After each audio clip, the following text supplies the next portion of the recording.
and it's not just by numbers. What I mean by the great increase is that anointing.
Daddy.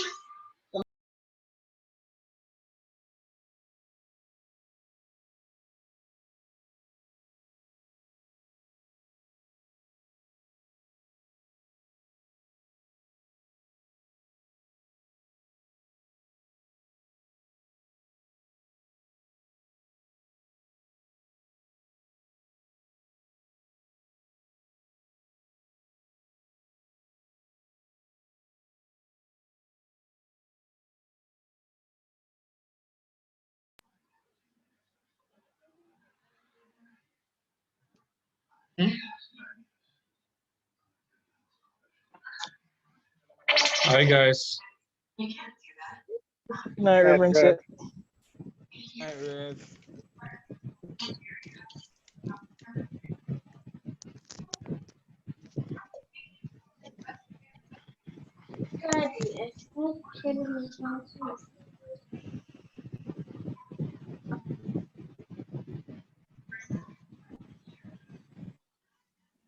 There's a few more people to join. Pastor Gerald, are you here?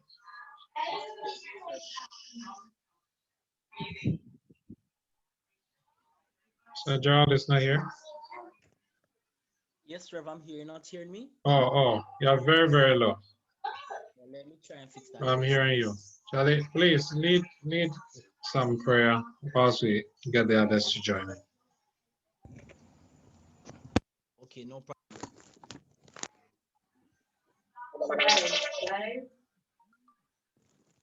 Do you guys hear me clearly now?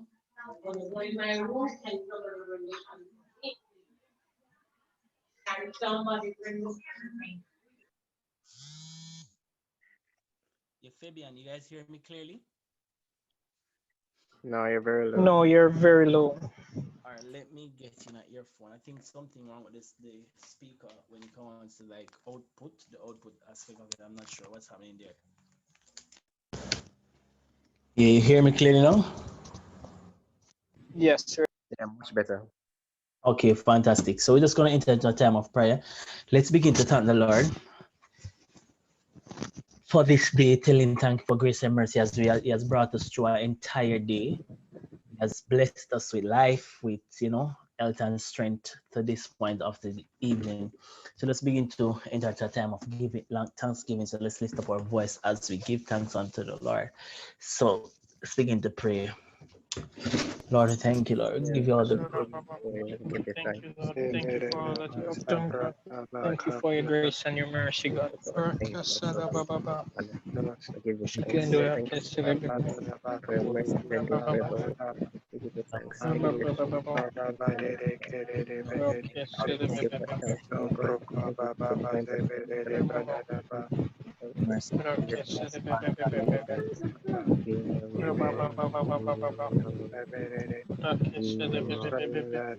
Thank you, Lord.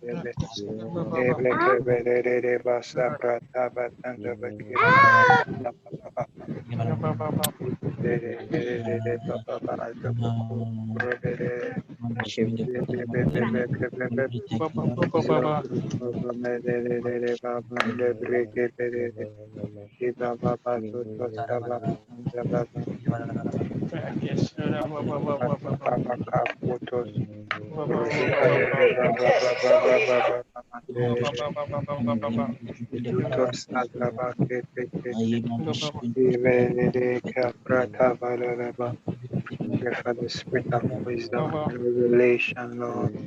Zantu Sabandu Zabataka Basata Basata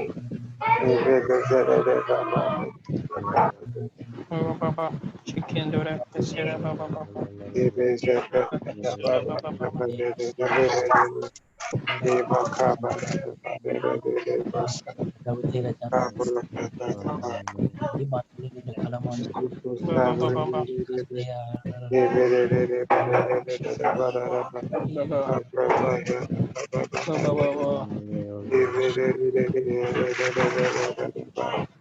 Let's begin.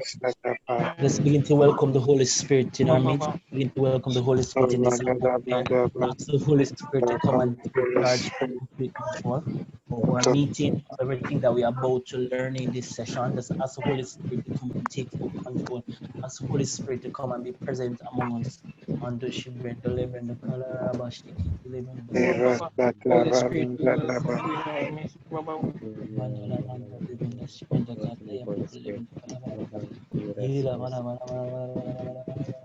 Come and fill this place, Holy Spirit. We appreciate it.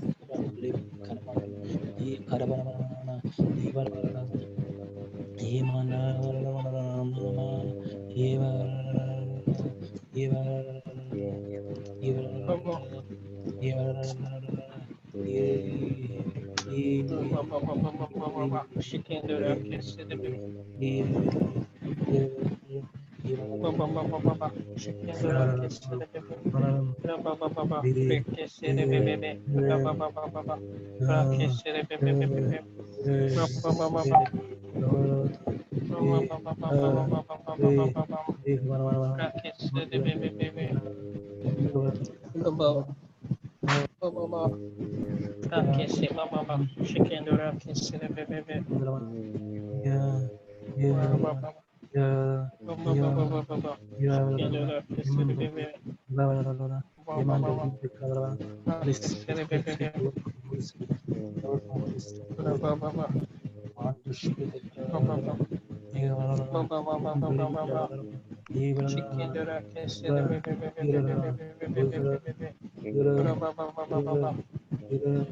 do that.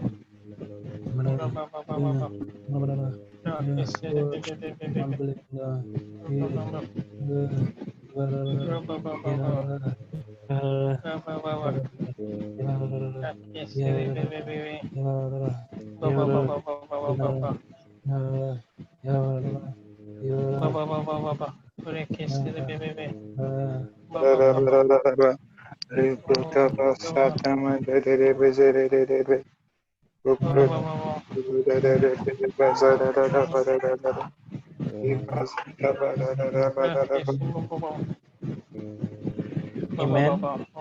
Amen. Amen. You can turn our Bible quickly to Proverbs 2, verse 26.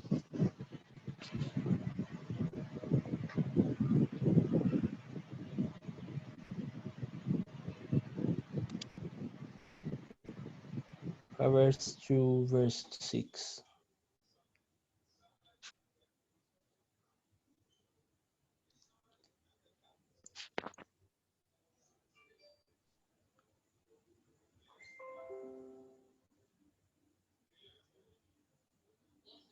Are you there?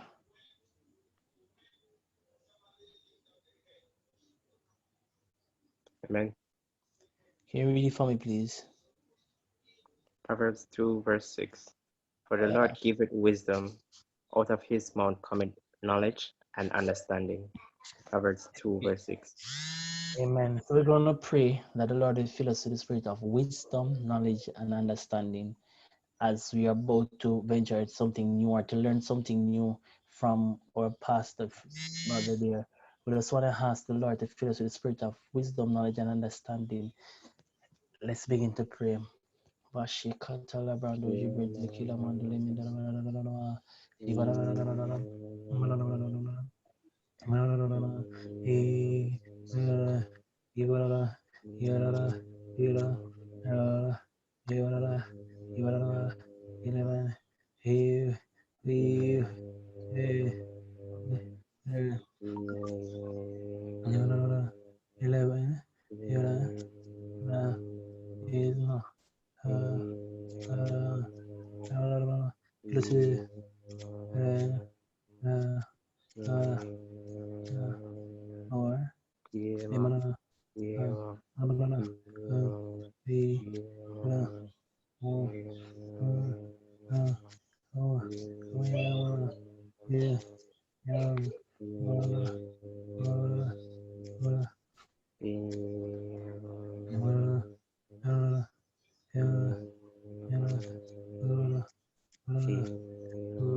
Fill us with the spirit of wisdom, knowledge, and understanding, Lord.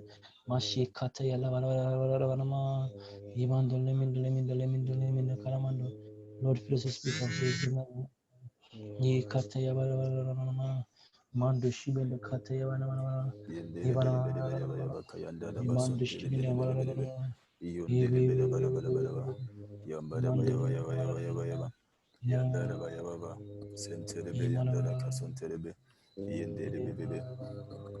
Yambara baka yondere be sontereba. Yambaba baba. Yandara baka sontereba yaba. Yambara bayaba. Yendere beke yendere be. Yambara baka yamba. Yababa baba sonterebe yendere yebe. Yandara baka yamba. Baba yandara baka sonterebo. Yambara bayaba baba baba. Kombara bayaba yaba. Yendere beke yendere be. Yandara ba sonterebe be. Yandara baka yandara ba.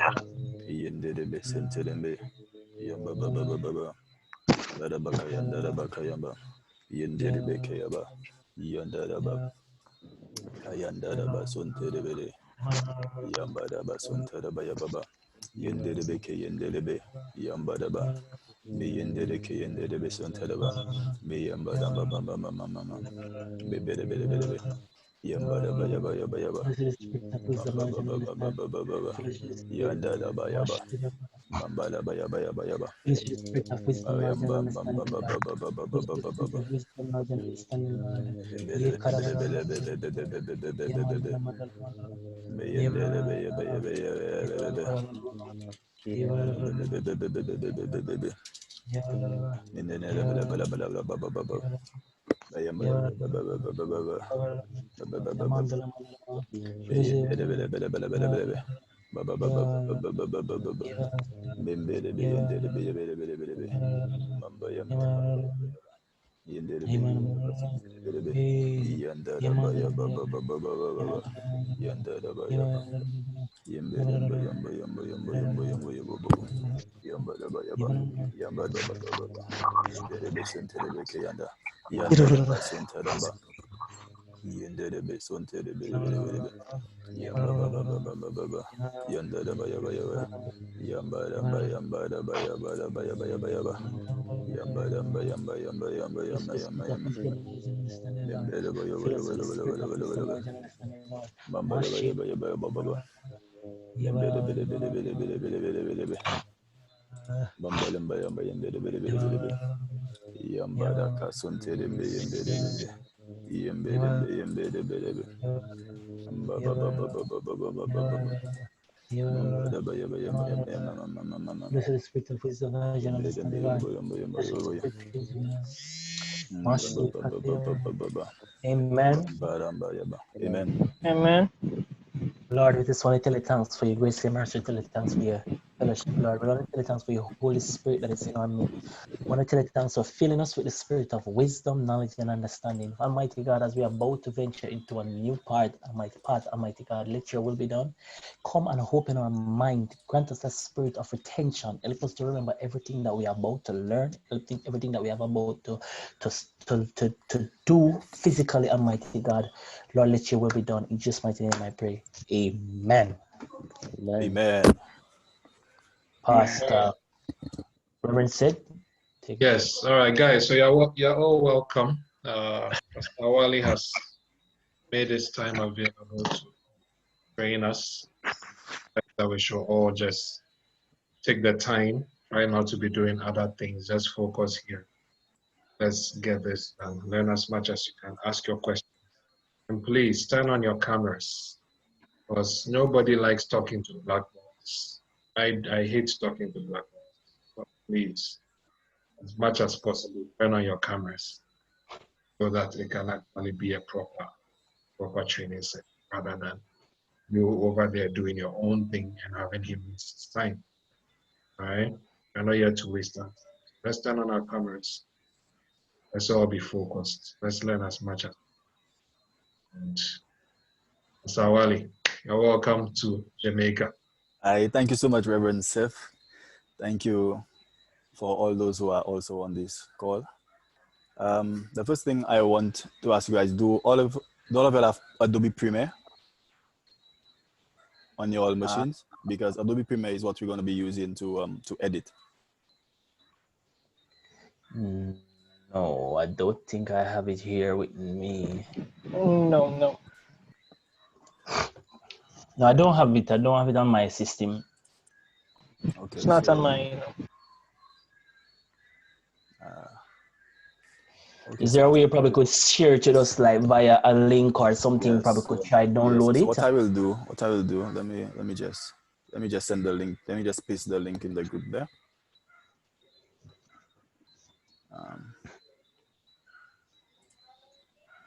Let me double check. Is it something? So no one has Adobe Premiere installed on the machine who's on this call right now. No, I don't. Okay, so I pasted the link. So y'all could copy it and download it. Okay, it's at least 1.2 gigs, so it's gonna take a while for it to download. But I believe that as y'all are downloading it, we can just go over a few things. Is that the version for Mac or Windows? Hey, that's Windows. That's PC. How many Mac users are there? Who has a Mac? You have Mac? Yes, I do. Yeah. So that's the version for Windows.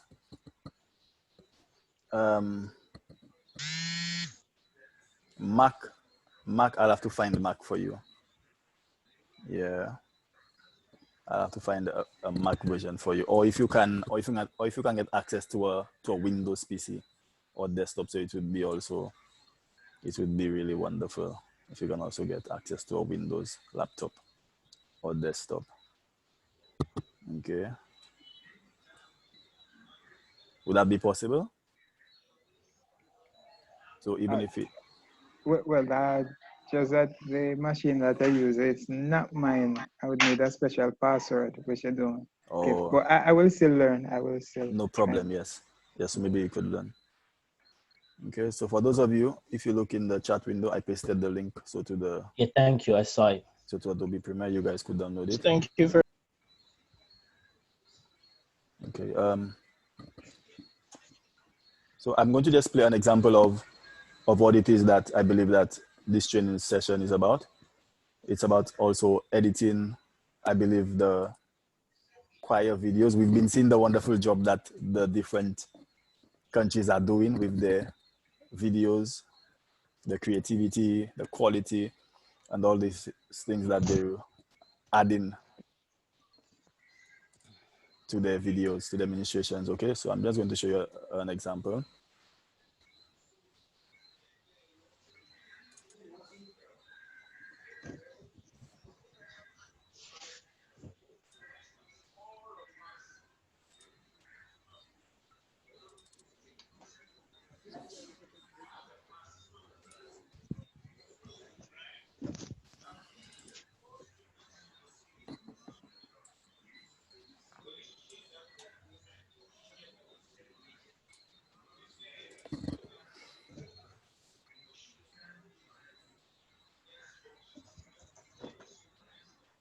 Not seeing anything. Are we seeing?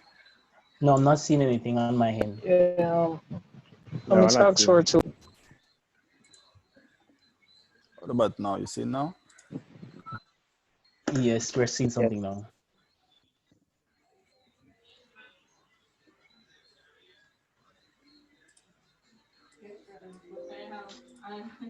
I have assignments to do as well.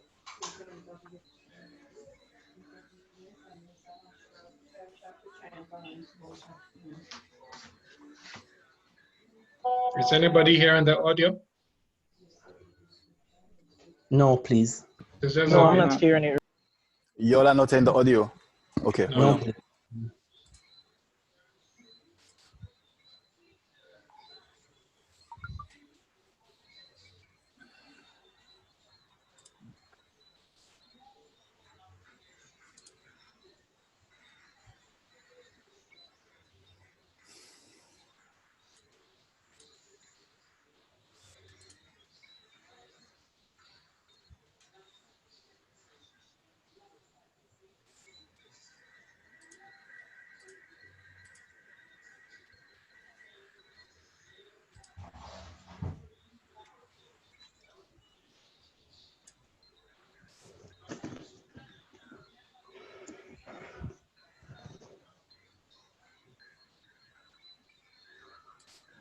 Good night, Awali. For the link that you send us is asking for a request.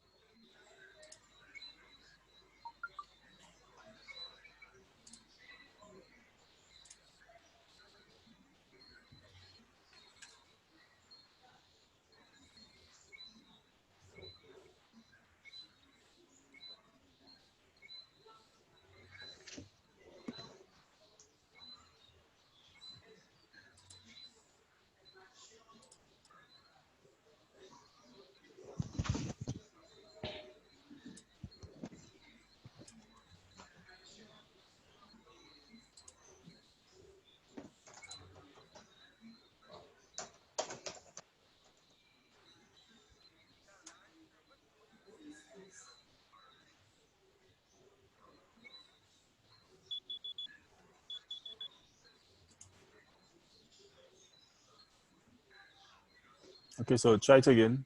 See if you could download it, I think.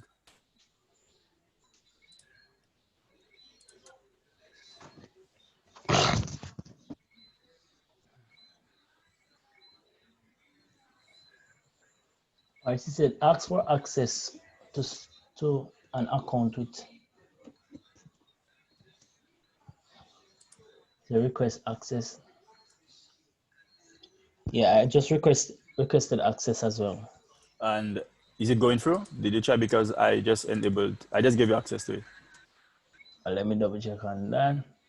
No, it's still asking for access. Saying that I should It's request. downloading for me now. It's working for you now? Yeah, and I also Yes, for me. Is it working for anyone? Is anyone downloading it as yet? said access denied on my end. Yes.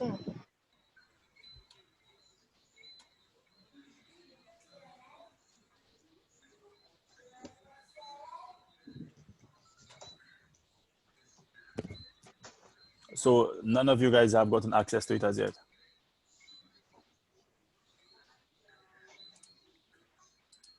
No, not me. I sent the request, but I haven't seen anything. I have access to it.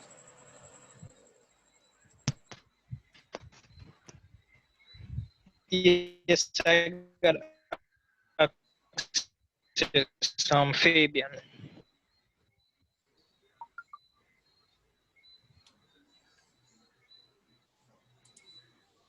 Okay, so Gerald, Gordon, Yeah. I just gave you access if you could download it. Damian Campbell.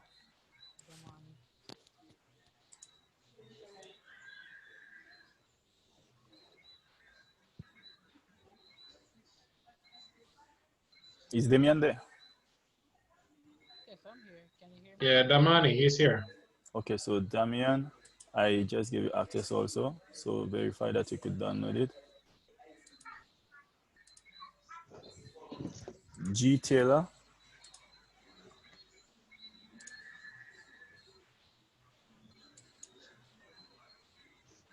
That's me.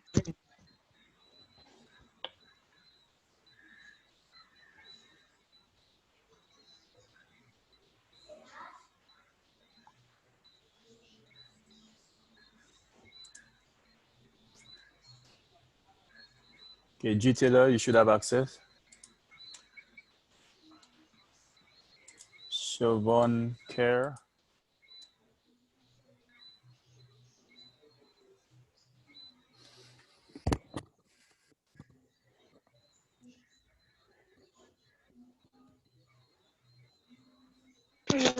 Yeah, Shalom. Okay, you have access also. So you guys should be able to download it. All right, thanks.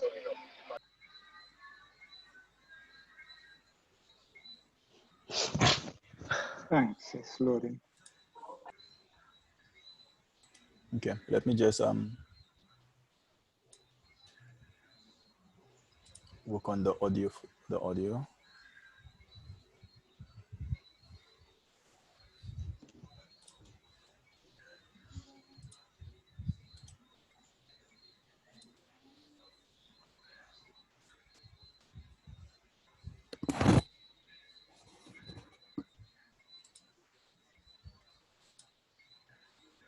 Okay, so I'm going to share my screen again. Let me know if you all are in the audio.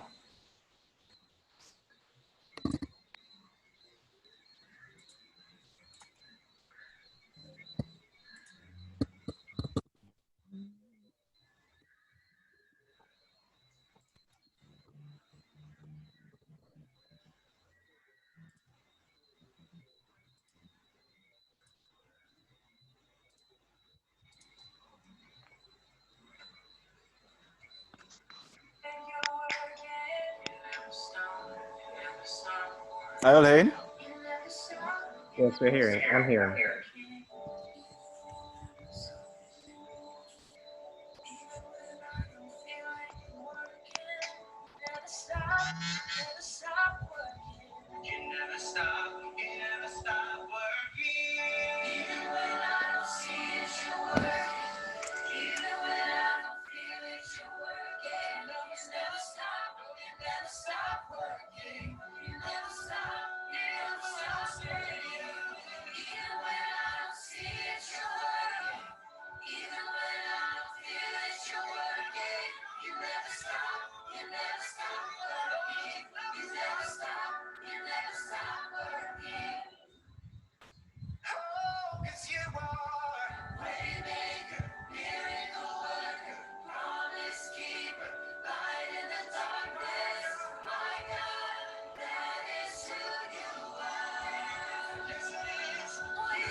Powerful.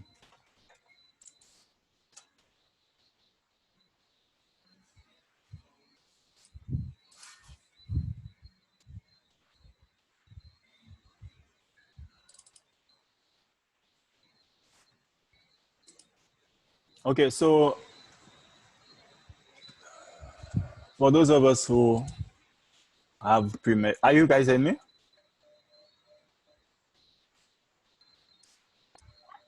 Yes, I can hear you.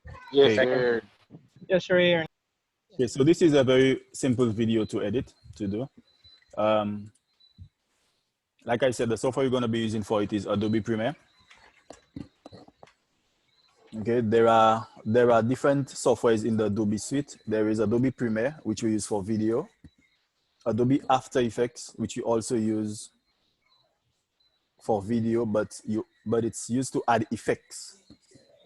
So all the nice effects you see in the movies and stuff, you actually get it done in the other software called Adobe After Effects. I'm going to share my screen for you. So I'm going to show you the softwares. And for flyers and graphics, we use something called Adobe Photoshop. I remember he's familiar with Photoshop. Any of you guys familiar with Adobe Photoshop? Yes, we are. Yes. Okay, so I'm going to share my screen. I'm going to launch Adobe Premiere. Once you guys get it installed, you all could open it up and try it on your own, okay?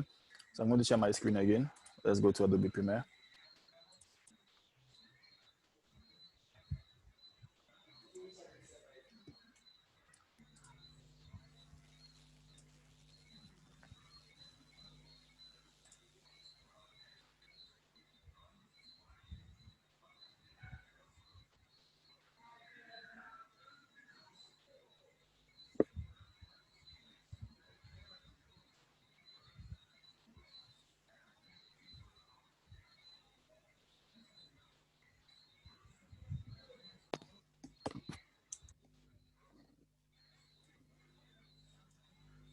Okay, so this is Adobe Premiere. This is the startup screen. This is the startup screen. The first screen you're going to see when you launch it. To the left, you see you have an option, new project. You have something called open project. And the recent, these are all the projects which I have been working on. If I click on any one of them, it's going to open the project, okay? But what we want to do, we want to create a project from scratch. So the first thing you're going to do is click on new project. If you have any questions, you could ask, okay? If I'm moving too fast, also let me know.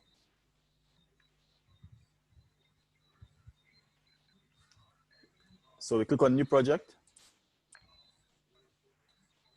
Going to get an option here. Can we all see clearly? Can we all see clearly what's happening on my screen? Yeah. Yes. Okay, so you're going to give your project a name.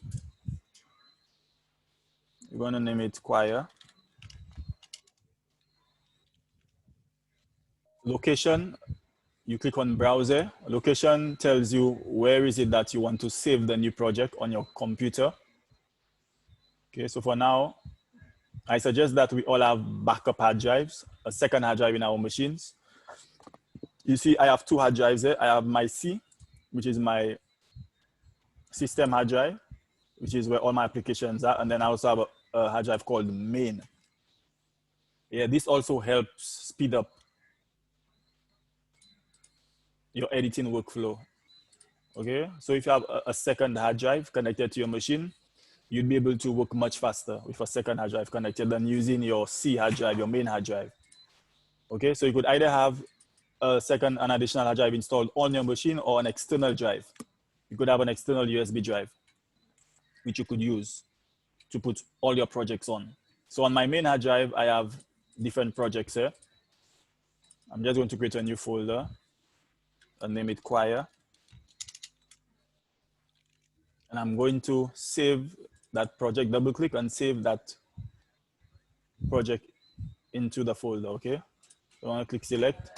I'm gonna save our new project which we're working on inside that folder called Choir on D, which is the main hard drive you just saw. As you go down, you're gonna see 3 tabs: general, scratch this, ingest settings. The ones I want you to focus on is general. You wanna change it. If you go down, you don't have to worry about video, audio, and these things. Go down to capture. When you just install Premiere, it's gonna be on DV. You wanna change it to HDV, which is high definition video. Okay, DV stands for digital video. Yeah, digital video is so it is an outdated video format.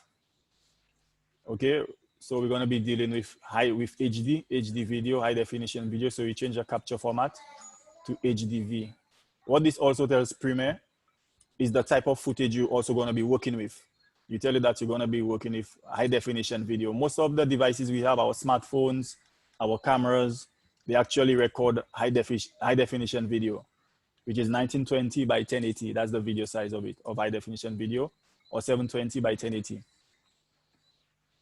Yeah, so you click high definition video and you just click OK. So don't worry about all the display format time code and all these things, okay, for now. Just ensure that you change it from capture to HDV. Okay, and you click OK.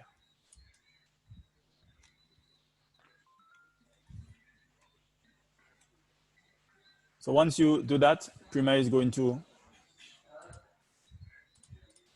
open up for you here. And you see we have different panels. Okay, on the top there's something saying system issues found. Yeah, Premiere has told me that my video driver, which is my NVIDIA Quadro 2000, it is an unsupported video driver, meaning that the video card I'm using, it's not supported by Premiere if I want to really utilize the power of it. Okay, but the video card will also do the job. So for some of you, so might not get that error on there for some of you. Okay, but you can still edit even if you have that error there. So in Premiere, we have the panel. So this is the working panel of Premiere. We have our source panel, our program panel, our program monitor. We have a source monitor and our program monitor. If you just look to the top of each panel, you're going to see the names. So you see source, you see program, you see timeline, and this is a project. So this is our project panel. Whatever it is that we're going to be working with is going to be coming right inside of it in that area. If you look to the center, you're going to see something saying import media to start. Yeah, so your audio files, your video files, whatever it is that you're going to be editing, you're going to find it inside of your project panel.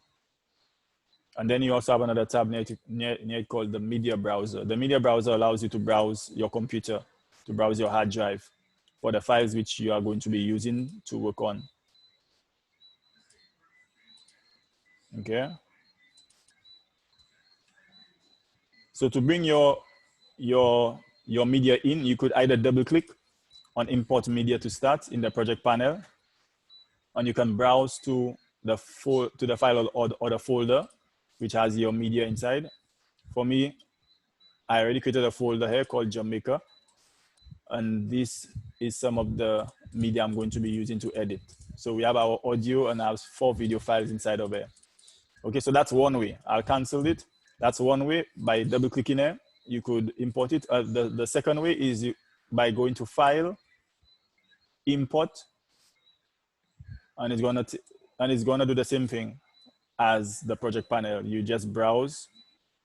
I could browse to video, clips, Jamaica. You just browse to where your media is. The third way to import is by just going to the folder. Here, I can just go to the folder and you could drag and drop. You could select and just drop it right here.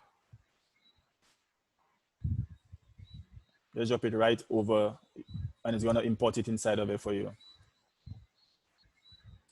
Okay, so I've imported the 4 clips which we're going to be used to edit. I'm going to import the audio by going File, Import. I'm gonna browse to where my audio is.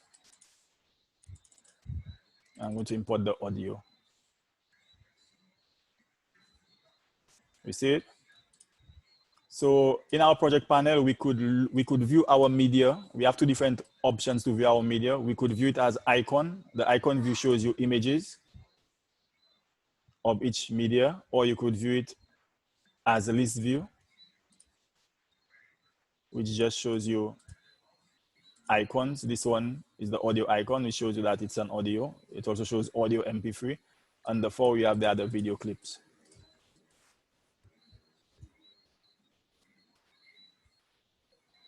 Okay, normally when I start to work on a project, there's a specific workflow I use. All editors have something called a workflow. A workflow is sort of like a process. So it's like making bread or baking a cake. To make bread or cake, you have a workflow, just like editing. Okay, my workflow is I normally lay down my audio first. I normally lay down my audio track, and then I put video under it, and then I overlay the video over it. Okay, I believe that's the workflow most editors use. Okay, so the first thing that we do is to actually create a sequence. Before we begin anything, so we need to create a sequence, or some people call it a timeline, but it's actually called a sequence. When you create it, you actually go File, New, Sequence. And when you create a new sequence, you actually tell in Adobe Premiere the format of your video that you're going to edit with, what type of video you're editing. Okay, so inside of there, we have different options. And all these options you see in there are actually different types of camera formats. So how we have ARRI. ARRI is actually a type of camera, a very expensive camera. For those of us who have the finances to buy it, you can buy one and send it for me. Okay, so here we have ARRI. We have RED. Okay, I actually have access to a RED down here, so we use RED. So we use RED footage. RED is another really expensive camera. You see, under RED here, RED actually shoots in different formats. We have 1080p, we have 1K, 2K, 3K, 4K, 5K. Yeah, so this is all the different formats that RED shoots in. Okay, and then we have the lower quality video, which is DV and NTC. As I stated before in the beginning, when we launch Premiere, we have the option to change into DV or HD. Yeah, so back in the days, the cameras we had, they shot in DV, NTC, or DV PAL, or DVC Pro. So that's very outdated formats for video. Okay, so back in the day, so that's what our cameras used to shoot. Okay, I suggest that if you have a specific camera there, so you can actually select it and tell Adobe Premiere exactly what type of footage you're working with. If not, you could just cancel it. You can cancel it, and you can make Premiere automatically detect the format your video is in by just taking one of your clips, dragging it, and dropping it on this button here. You see it, new item. You can just take your clip, drag and drop it here, and Premiere will automatically create a new sequence for you here based on the settings of your clip. So if you go in the timeline, so you're going to see the first clip I drop here, and Premiere has automatically created a sequence here for me based on my media, based on the information gathered from my video clip here. If you want to know the size of your video clip or the size of the sequence, you look for the info tab. So you select a video clip, or you select the sequence clip here. So this you see in there, this icon here, it actually correlates with our timeline here. So if you right click here and you click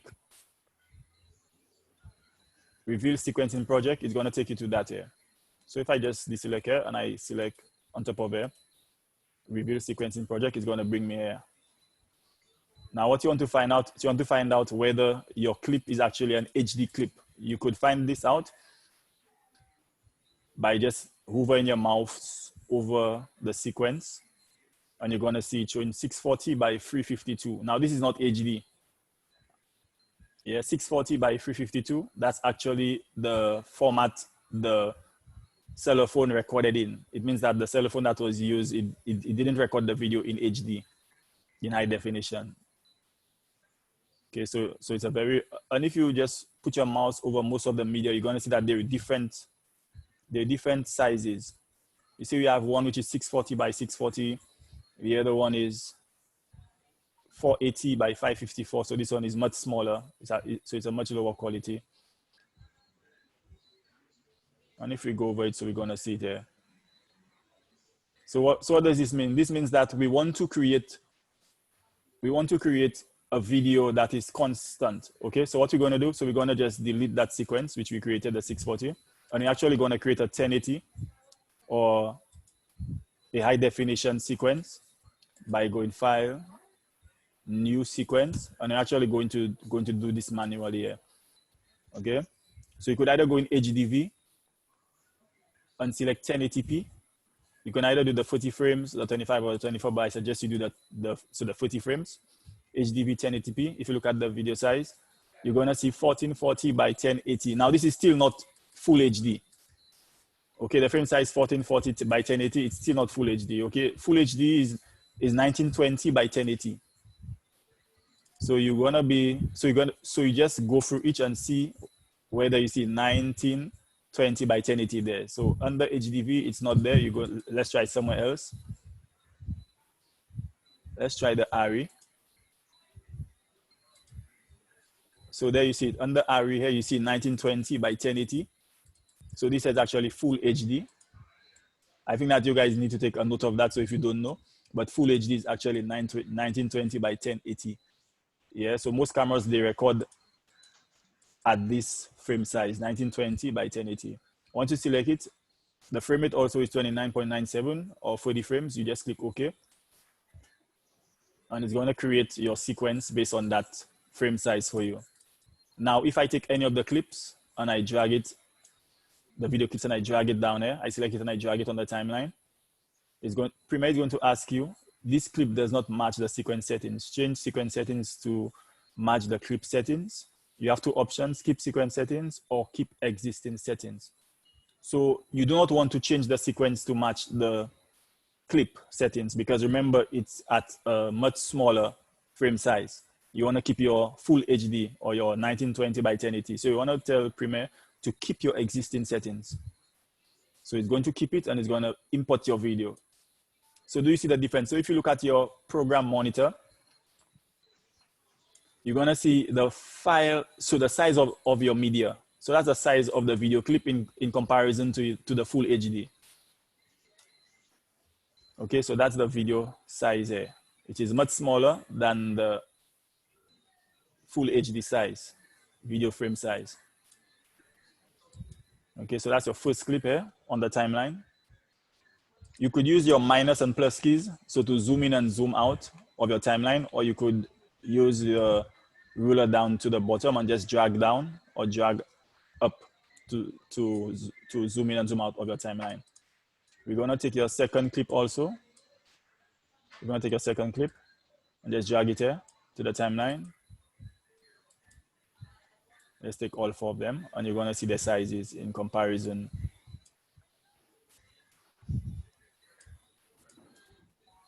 Okay, so you can see this one here, it's a different frame size.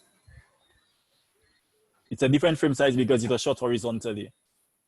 No, vertically, sorry. It was shot vertically, that's why. So when they shot it on the cellular phone, they turned the phone, sort of like when you're taking a selfie. Okay, this one also. So you can see that it's two different sizes. Whenever you shoot in cellular phone video on a mobile phone, ensure that you turn the phone horizontal. Yeah, so turn the phone horizontally. So whenever you shoot in your video and frame your subject, it makes it easier for you to edit also. Because when you begin to scale this video, to actually access the settings, the scale settings, you just select any of the clip in the timeline and you go to the panel called Effects Control. Effects Control. And as you select the clips, you have different options. You have different options to modify the clip. In Effects Control panel, you can see under video, we have position, scale, rotation, anchor point, opacity. These just help you to manipulate the clip. So in position, you could shift your clip left and right. Horizontally, you can shift it vertically also, the second option on the position. On scale, you can maximize it. You can scale your image to be bigger or smaller. Okay. So that's why we normally shoot video on phones horizontally, because when you scale your video to match the 1080 frame size there, you're gonna get black bars on the side there. Whereas if you shot it horizontally, if you select it and you begin to scale it, it's going to fit perfectly inside of there. So you don't have the black bars on the side.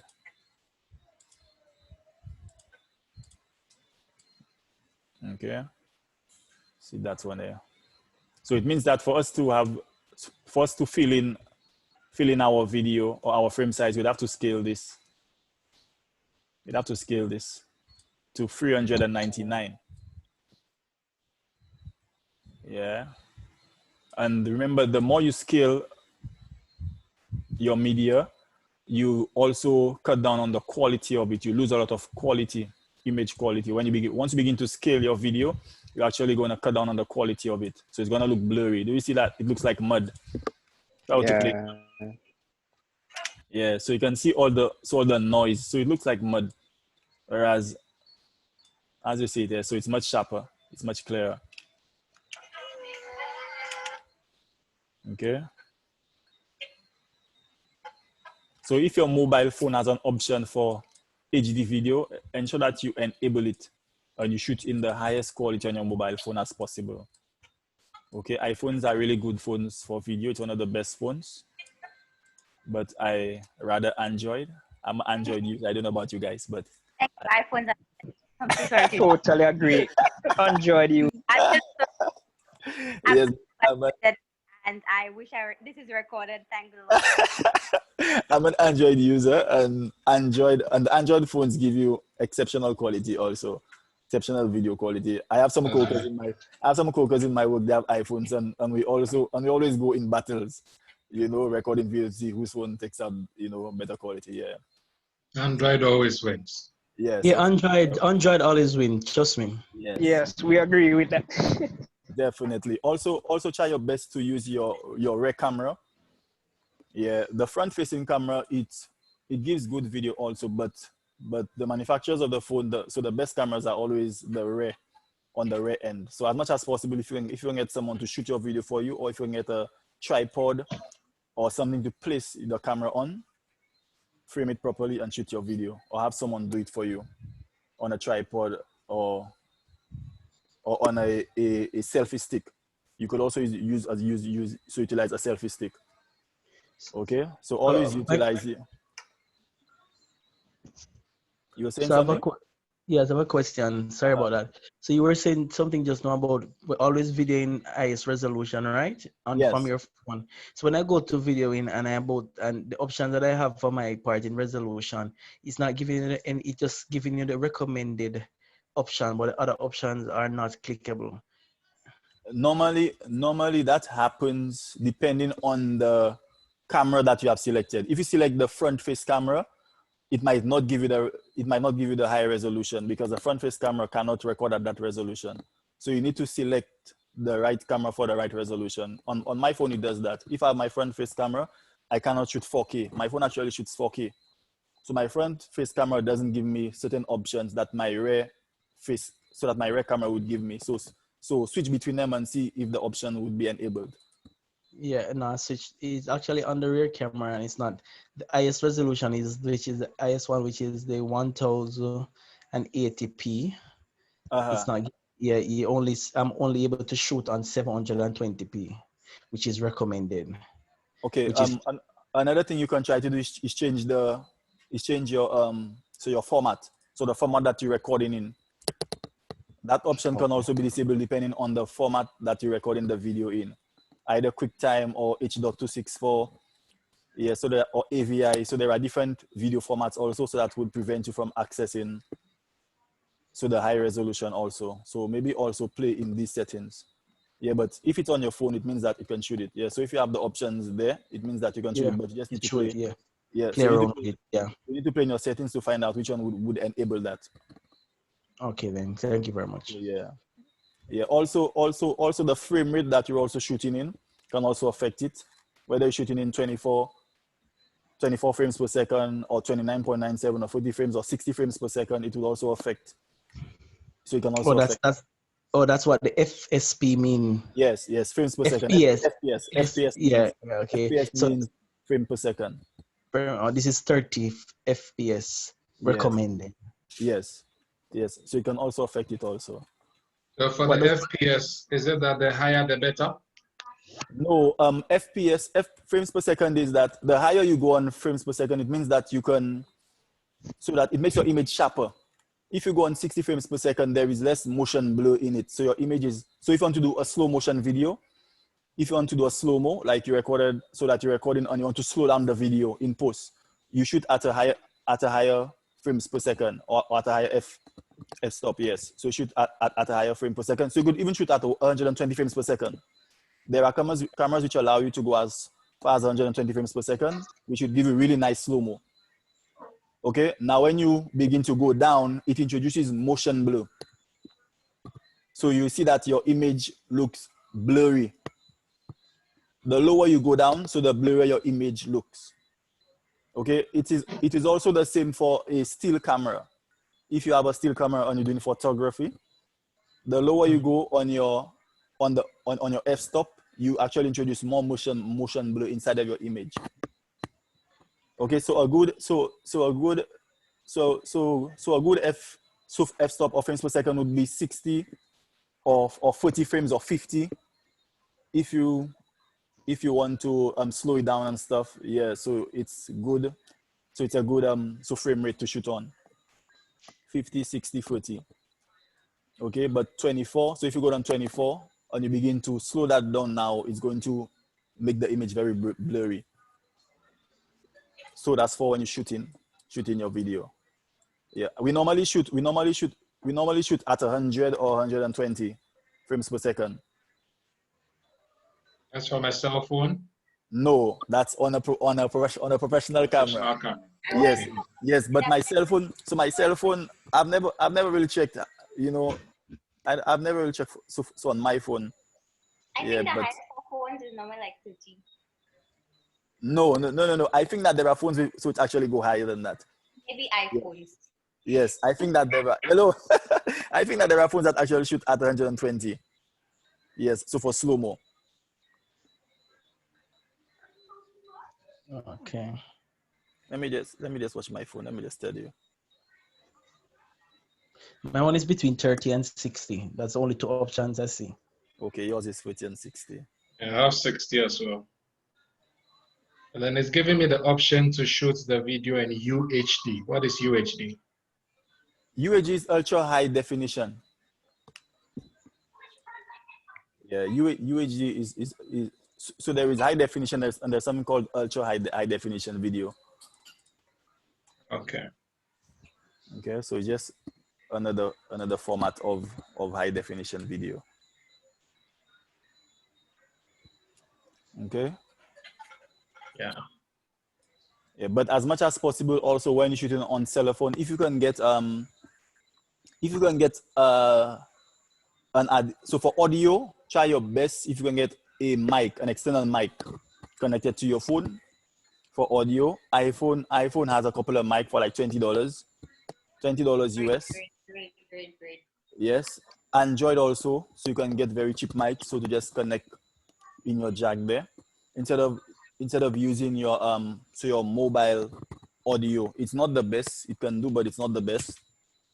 Okay, you get good quality audio from your mobile phone when you're at a distance. When you're close, yeah, so your mic could pick up and try to eliminate as much as possible any background noise.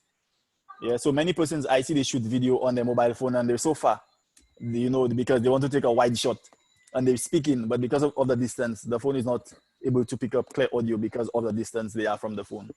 Yeah, so as much as possible, try to keep a good distance, a close distance if you know you're gonna be using your phone for audio and stuff. Okay, to get it in there.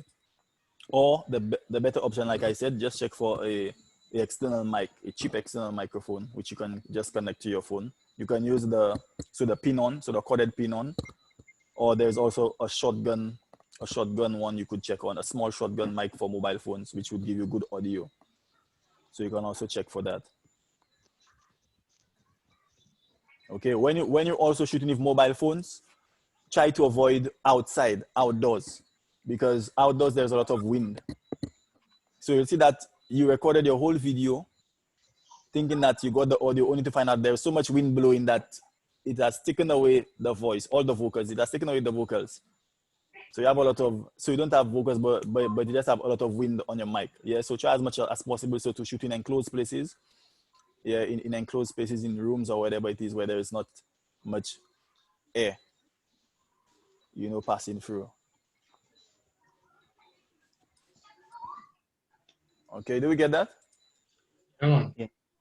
Okay, powerful. And like I said, avoid avoid actually holding the phone with your hands as much as possible. Try to place it on something, on an object, a selfie stick, a tripod. So there are small tripods which you could get, okay, which you could utilize to get the video as stable as possible, or have someone to shoot it for you and tell them to keep it stable, to keep it steady. Yeah. So, you know, some persons, once you give them a camera, they like to shift it left pan, right. And when you look at it, it's like they want a boot because it's so shaky. Tell them, no, just keep it steady. Any shot you take, keep it steady. Yeah. We use pans. We use pans and tilts only when we have to. We use them for a reason. Yeah. So we do just use pan and tilt just because it's video. No. As much as possible, ensure that all your shots are just kept steady, stable, and shoot whatever it is you have.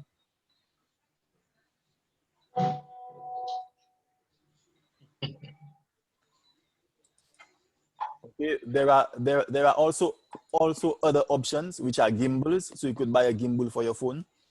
Yeah, if you have a gimbal for a mobile phone, you could use it to run. You can do whatever you want with it. Yeah, but it's a bit, so it costs a bit. Not that much, but there are gimbals for mobile phones which are under 100 US. You can just place your phone on it and then you can actually hold it. You can run with your mobile phone. You can walk with your mobile phone, and the shots will look very smooth. Yeah, so that's another investment you can look into. Okay, if you want to go the mobile way. Yeah, so you could look also in investing in a gimbal. Osmo, so there is the Osmo. Osmo has a couple of gimbals. If you want, you could write it, you know, Osmo, look into it and see if you get a nice gimbal for your mobile phone. Okay, so let's get back into Premiere. Like I said, so we have a format which we normally use, or a workflow which I normally use in Premiere, which is where I lay down my audio first. So I will delete all the video clips and then I'd go to my audio, which we have here. In the sequence or in the timeline, you see we have V1, V2, V3. This stands for video 3, video 2, video 1. A1 is audio 1, audio 2, audio 3, audio 4. Okay, this practically is just tracks. So that's video track 1, video track 2, video track 3. It means that you could lay 3 videos, okay, simultaneously on these tracks here. So and also the same for the audio here. We could have 4 sets of audio tracks laid down here. So if I take a clip and I drag it down here, you'd see that it brings in, keep existing setting, it brings in the video and also the audio track of that clip. Okay, so the audio track, we have the audio track here. I will zoom in by pressing plus on my keyboard to zoom into there. We have the audio track here. You could actually expand it by just putting your mouse on the line here and just dragging out. And you could actually expand your audio track. You can also expand your video track here. Okay, if I press play.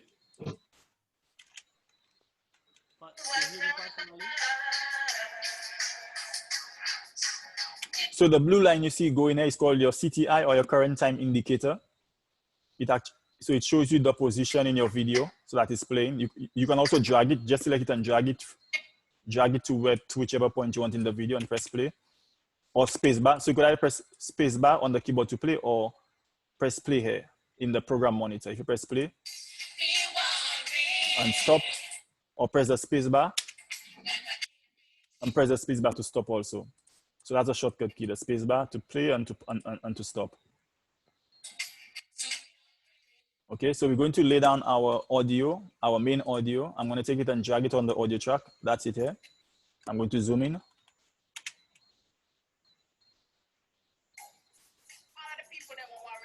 So you see we have our audio limiter here. It shows you our audio levels, or audio limits.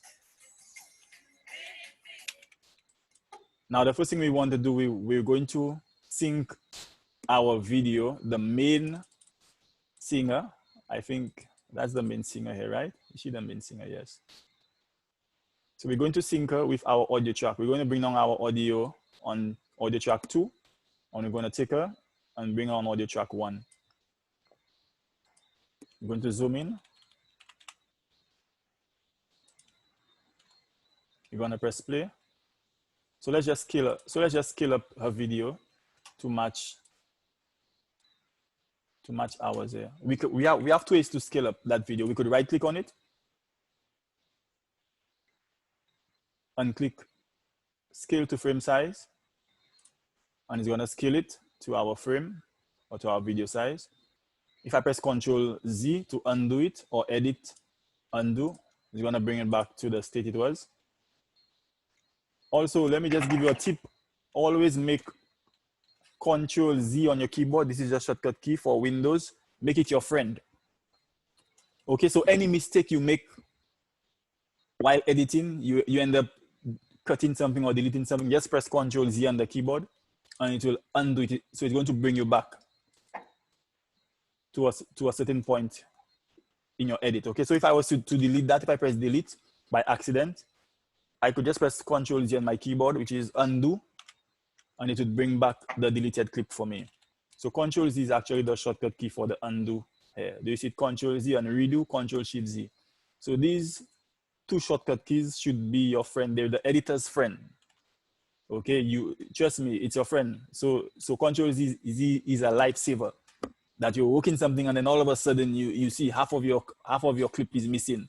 You can go back, you can undo what you've done to a certain number of levels in Adobe Premiere. Okay, so you could go back, you could Ctrl Z until you actually see exactly what is it that you wanted. Yeah, so make Ctrl Z your friend inside of Premiere, and Ctrl S also, which is save. Always remember to save your work. Yeah, so these are the two use keys when you're editing. Yeah, as an editor, these are the two shortcut keys: Ctrl Z and Ctrl S, which is save. So what we're going to do is sync up her audio with the main audio. So what we're going to do is just make some space there, make some room. You could actually adjust your workspace, your working area by just opening it up, adjusting it. We're gonna open up our main audio. So what we're going to do is listen to our video. So we're going to solo it. S is to solo the track. When you play it back, it's gonna play by itself. And you can also mute it, but we want to solo it. So we're not just head by itself. So we're gonna solo it, press S on air and press play.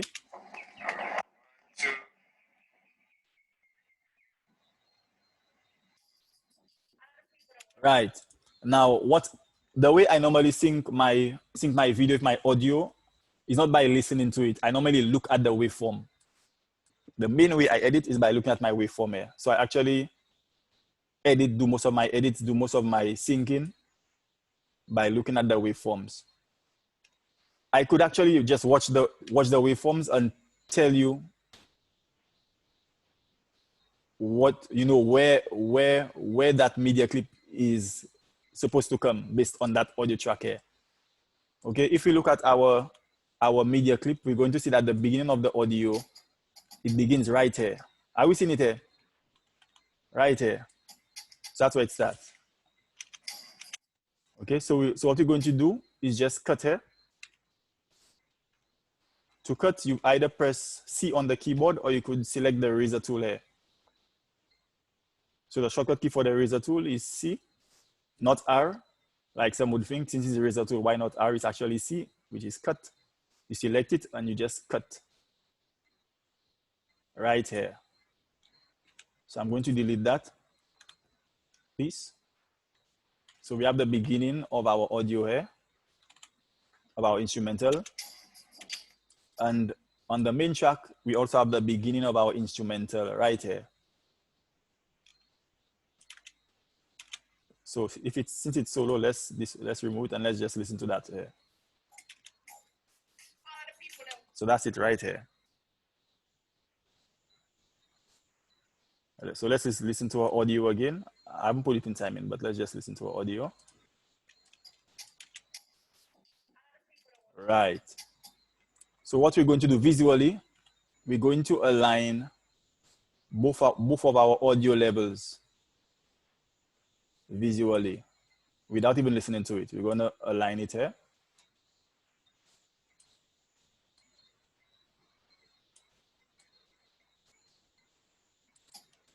We zoom in my plus on the keyboard, or you could use down here to zoom in and zoom out. And you just align that here. Ensure that the waveforms actually fall in place. If you look through it, you're going to see it. So if you play it back now, we're going to remove that. We're going to remove the solo track and just drag this back out to undo our cut. And if you play it, so let's just scale this to frame size. If you play it, you listen to it.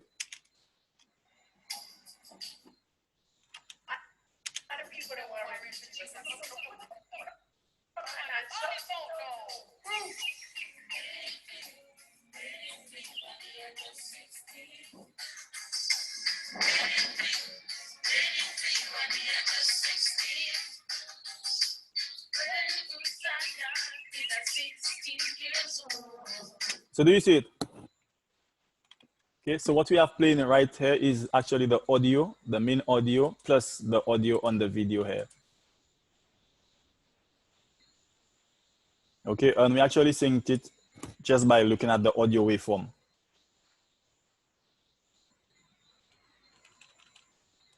Okay, now if we could actually disable her audio, we can disable her audio by muting it and then just letting it run.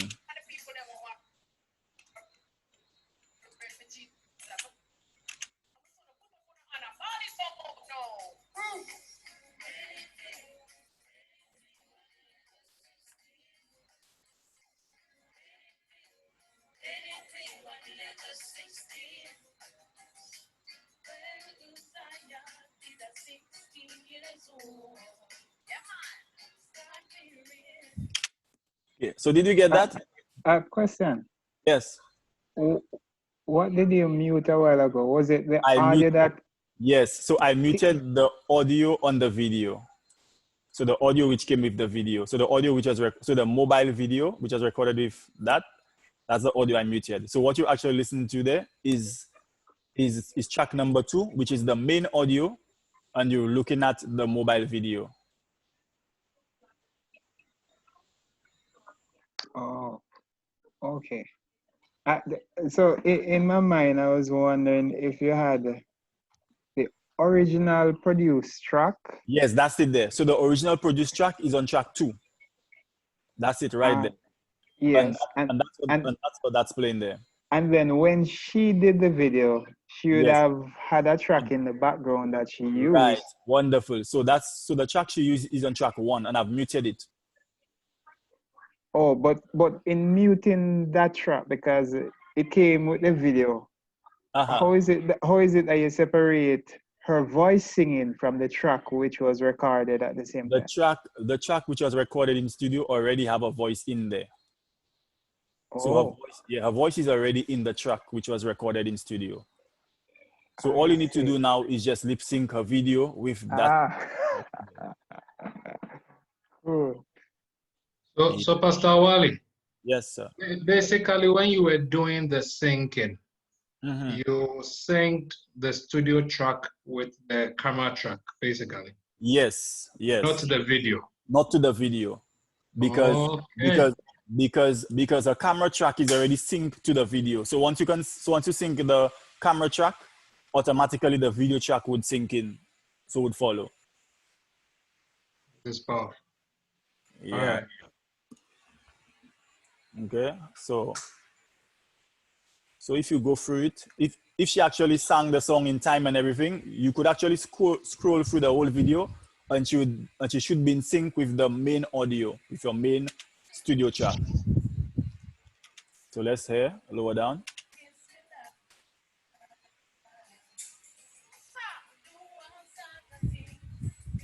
Do you see it? Yeah, so wherever you go there, so she should be singing in sync.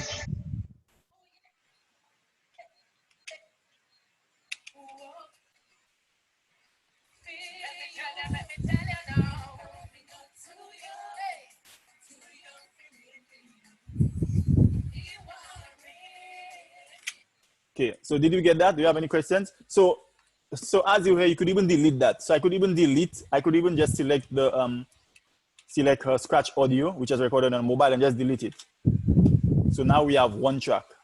We just have the produce track and a video.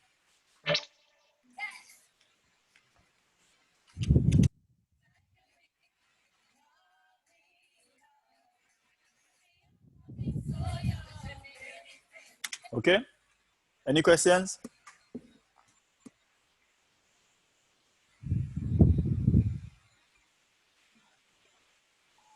Okay, so we're going to move on. What we're going to do, we're going to add the second. Let's add someone else, yeah? So let's add this young lady here. We're going to add her in there. So what you're going to do, you're going to select her and drop her in there. Put her on video track 2.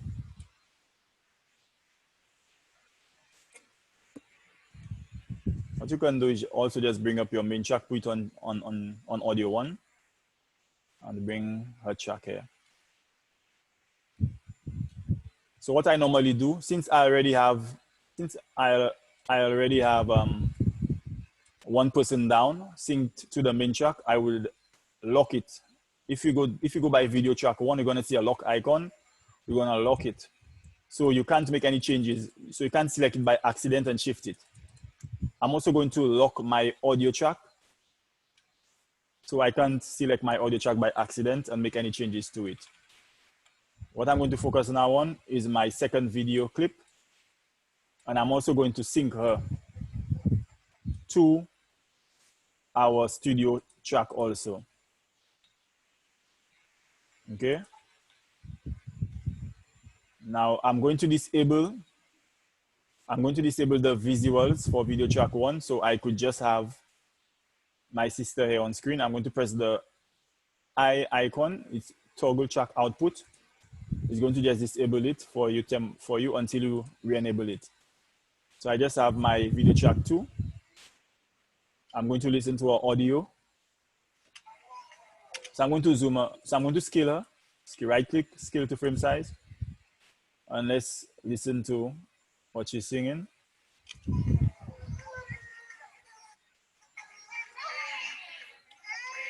So you see, what she sings is the chorus. So she doesn't really sing the beginning of it.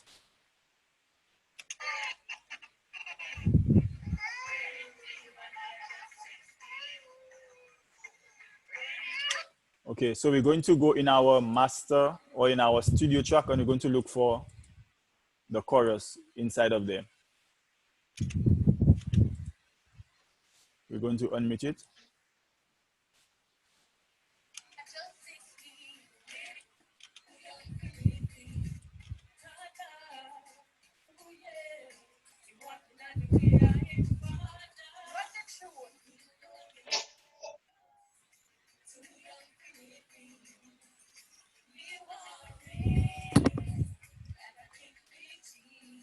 Now, if you can see, I'm actually editing without even looking at the video. Okay, so I've disabled the video and I'm just listening to the audio.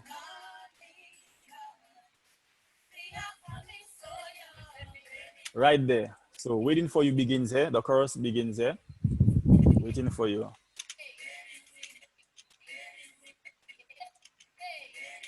You can actually see right here. Waiting for you starts here on that waveform here. So what you can do is actually mark it. You can mark here by right clicking to the top, right click, and click add chapter marker. And it's going to add a marker. You can just type waiting or chorus. And it's going to add a red marker right where you set your current time indicator, your CTI. And you're going to zoom out. And you're going to find where she's singing waiting. You could even bring it aside there. And just find where she's singing waiting, where she begins the line waiting for you. So we're looking at our audio again. Remember, we're not even focusing on a video. We're actually editing, just watching a waveform, listening to our audio clip.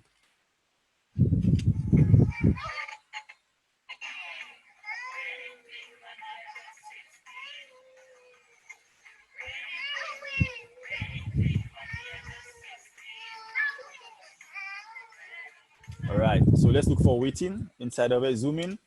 Waiting should start around here. based on what you're saying. Okay, waiting. Waiting starts here. So you're going to cut. You can either select the press here on the keyboard or eraser tool and cut right here. Going to delete that piece. And you're going to drag this to where your red marker, to where you put your chapter marker. So let's look for our chapter markers. Our chapter marker is down there. We're going to drag it down and it's going to snap right there. So let's listen to it.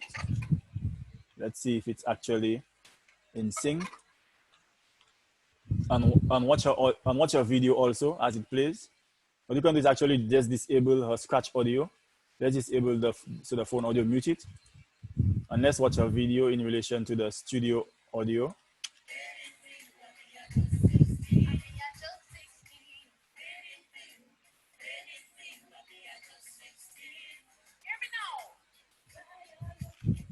Okay, let's watch it again.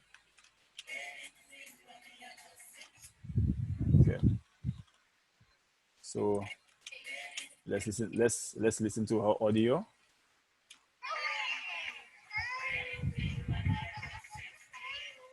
Okay, let's listen to that one. Okay, so we have the wrong waiting. So our waiting should be here. Yes, so the first waiting starts here. It's here. Let's look again in our studio audio. And let's drag this down here. Waiting.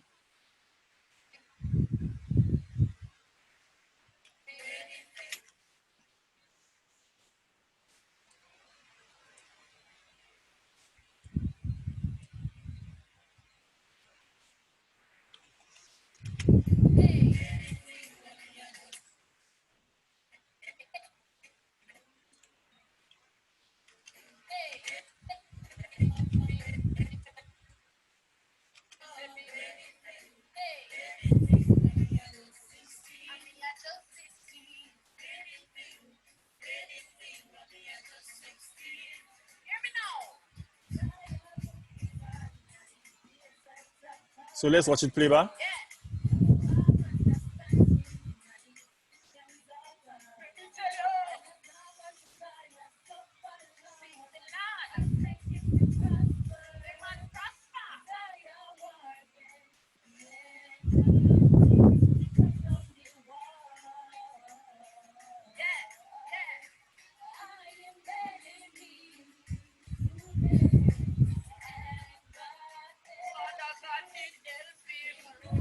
So do you see it? Do you see that she's singing in sync? And what you're actually hearing there is the studio audio in relation to her visuals. So you could even delete her scratch audio from a mobile phone, which is this one here.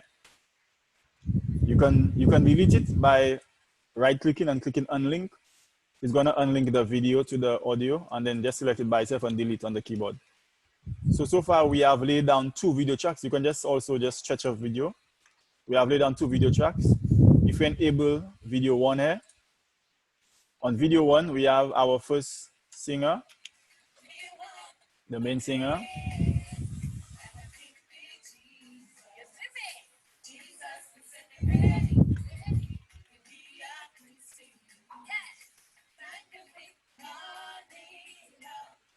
Right.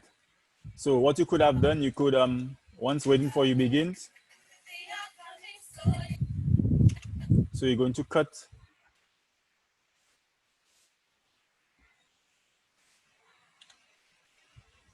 And you're also going to cut our video 1.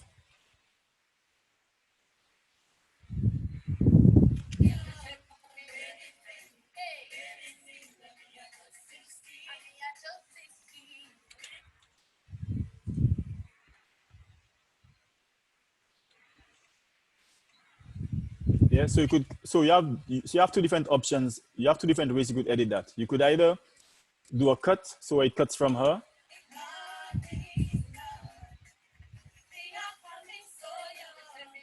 And it goes to her by herself. Or if you want both of them on screen, you can keep both of them. But what you are going to do now is scale. You're going to select the top video clip, and then in the effects control, you're going to push on the side and select video 1, the bottom here. And also push her to the other side, change the position. So we change the position on video 1 and we change the position on video 2. So when we play it back,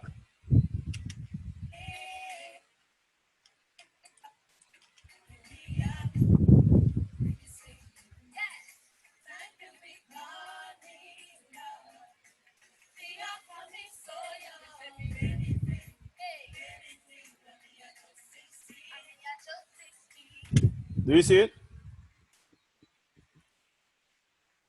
Then if you want to go to our sister in the red by yourself, you're gonna just cut out. You're gonna do a cut, do 2 cuts. You're gonna play back a bit.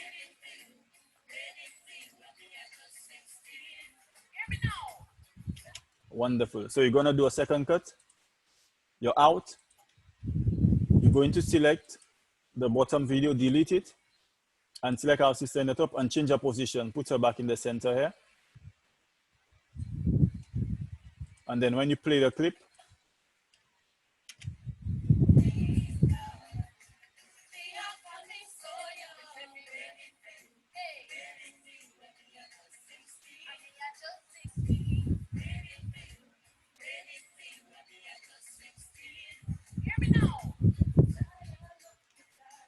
do we see it? I see. Yeah, we see it. Okay. So let's add a third person inside of there. So we're gonna do the Brady Bunch. We're gonna be putting our third singer. Let me see. Do we have a third person here? Or is just the 2 of them? Okay, so let's say that she's a third singer. She's part of the choir. She's another choir member. So let's look for the waiting for you. So let's just add her to the waiting for you.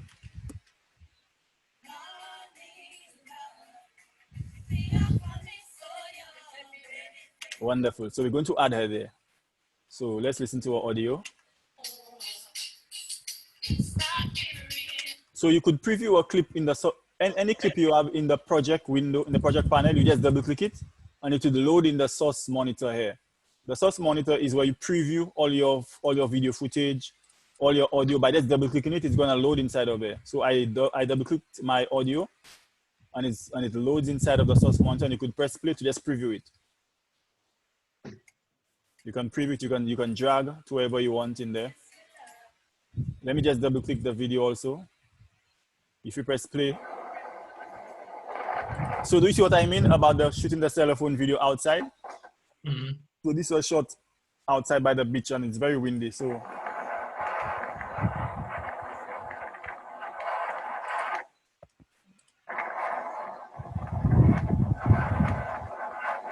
you can barely see what you're singing.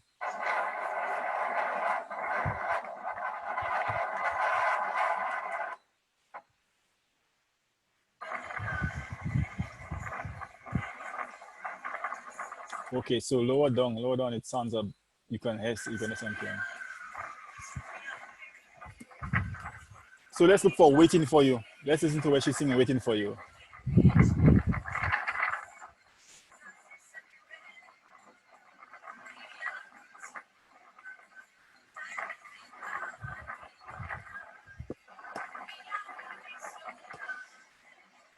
Powerful. So Waiting For You. What now in the source monitor, it also allows you to do some basic editing. You could set your in point, which is marking on your out point. So you just want that little piece where she's singing Waiting For You. So you're going to set your in point. Set your in point. And you set your out point. If you see that Premiere has set 2 blue brackets, which is your in and out, so you click on top of the clip, you click on it and you drag down to the timeline. and then you position it. You position your clip on video free.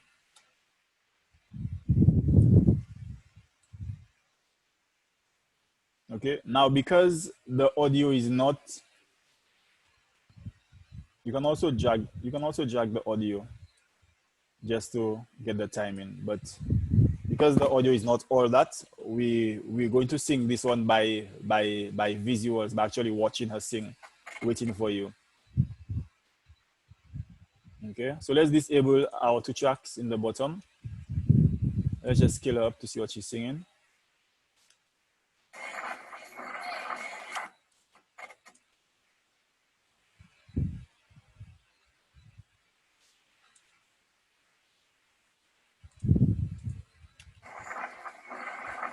So waiting for you starts here.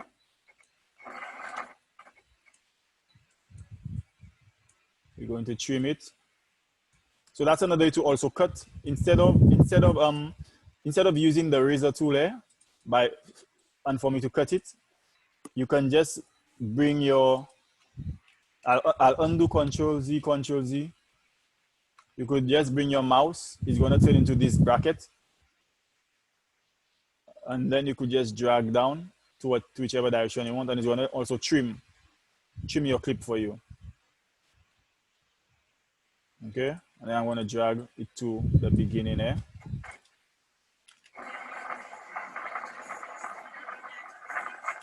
Okay, so let's hear it.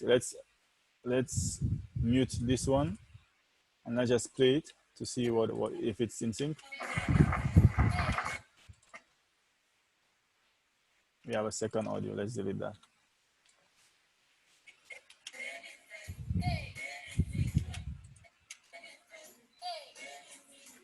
So she's singing again.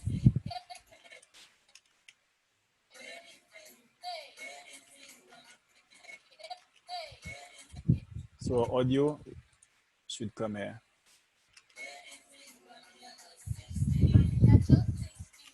Do you see it? So you're gonna drag her video back here, and if you play it,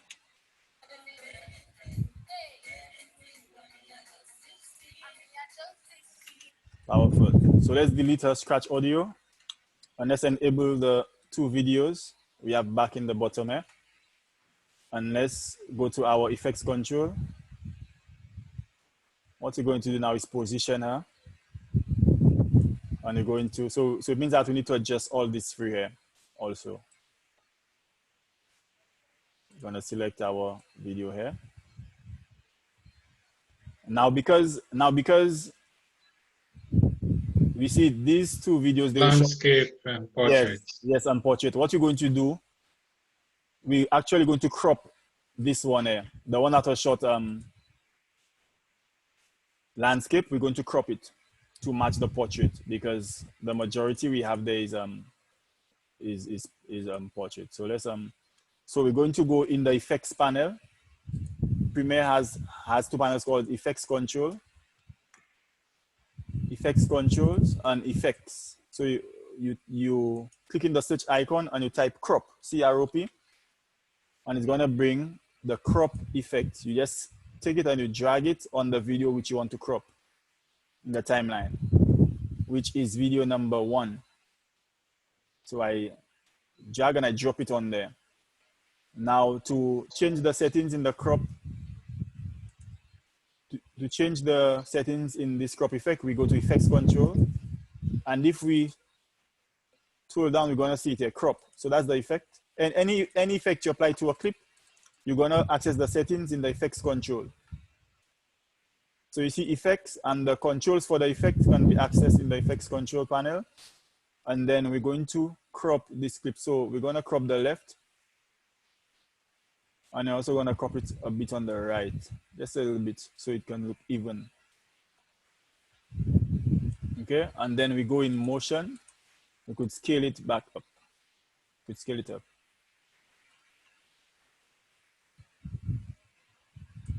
Okay, so let's scale this one. Can use here, scale it down. We want to match it. So let's see if we could match them.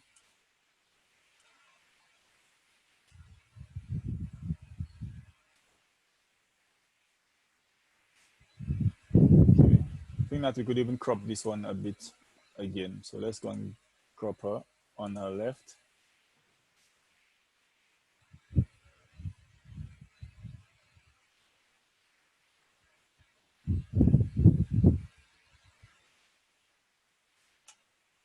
Okay, we're going to change the position.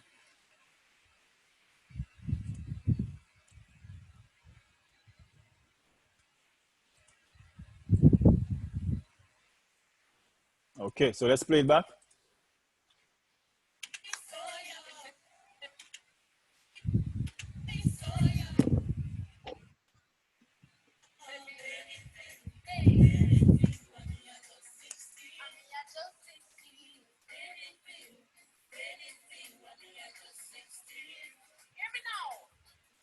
Now, the good thing about that is that since you have placed every single video on each track, it makes it easier for you to go back and forth to whichever individual you want. So for example, we could also rename it.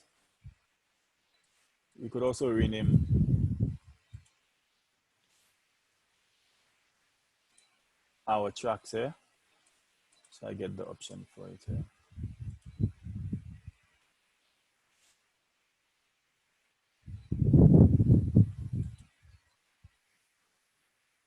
Okay, select it, rename.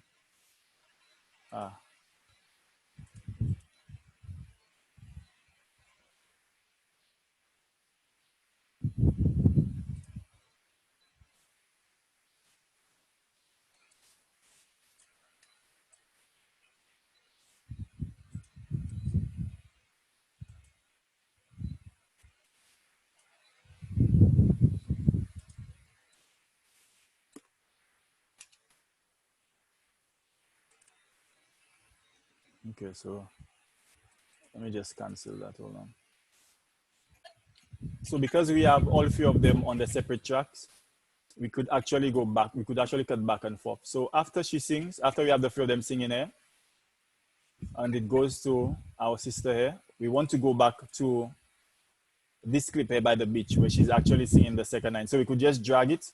We can drag it across, and we're gonna cut in the middle there.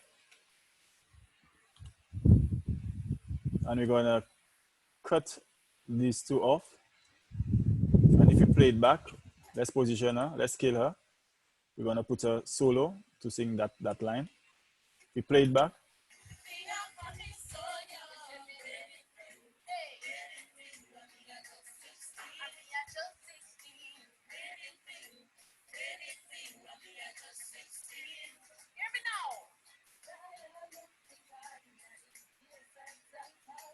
Okay, so do you see, so what was wrong there, right? The thing is that we took her chorus, we actually took her chorus lower down because of the noise. So we kind of took her chorus lower down instead of the beginning where so it's actually supposed to be. So that's why, so she's singing something different here. Yes, because she's actually singing the ending. So the waiting for you, we actually took it, it's supposed to come in the ending.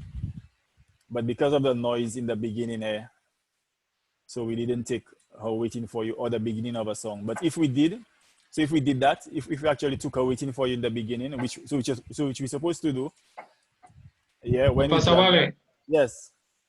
The second verse is actually sung by the lady in red. The second verse is sung by her. Okay, then yeah. powerful. But I didn't see her singing it. Let me see. So it means that if we drag it, so she should be singing it, right? Let's drag it.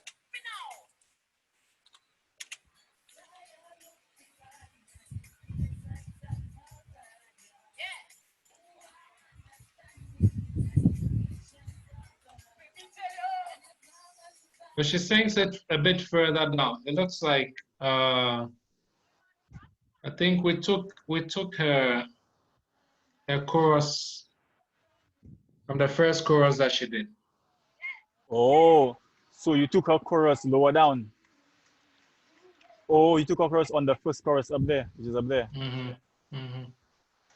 When her video goes further down, you see her doing the second verse. Then let me see her there.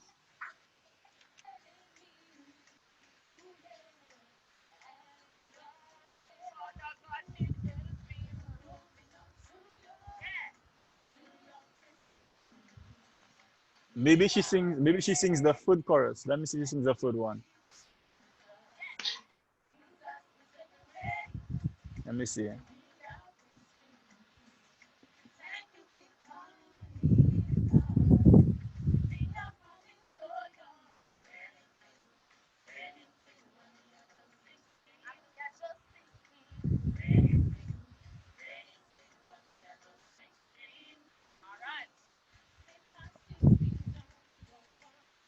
Ah, okay.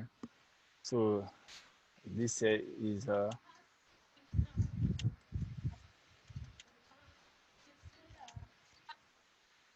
okay. So I see. So let me get a. So let me get a first chorus there.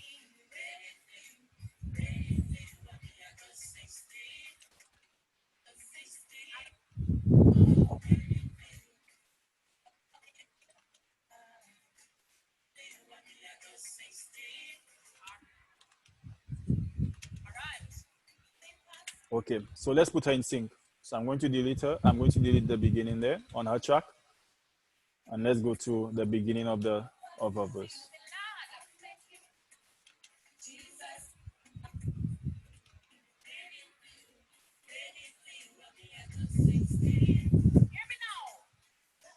So that's where she comes, right?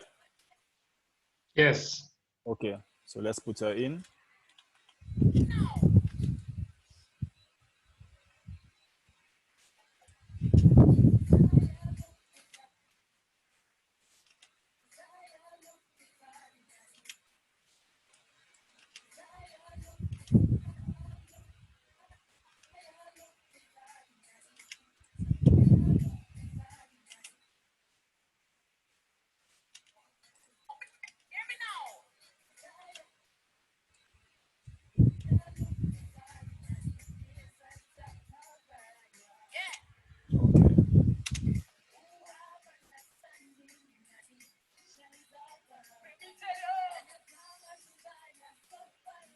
Okay, so it means that if I stretch it now, if we stretch her, she should be singing everywhere. Right.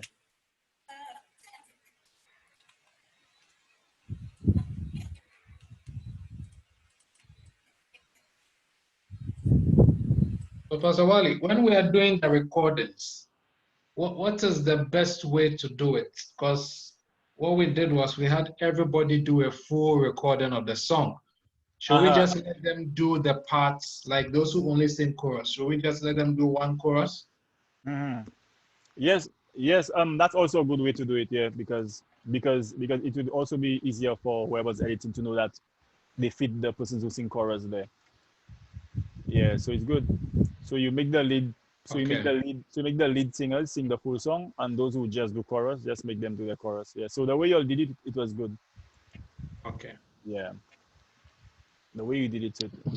And for the recording, is it better to do it like on one device instead of different devices? Well, based on what it is, because remember, so it's sort of like a collage of different videos. Yeah. So it doesn't matter yeah, because you actually want to also see the difference, in the qualities of the phone to show that such a shot at different locations. Yeah. So I think it's actually what you want. You actually want persons to actually see that, it's different locations, different places.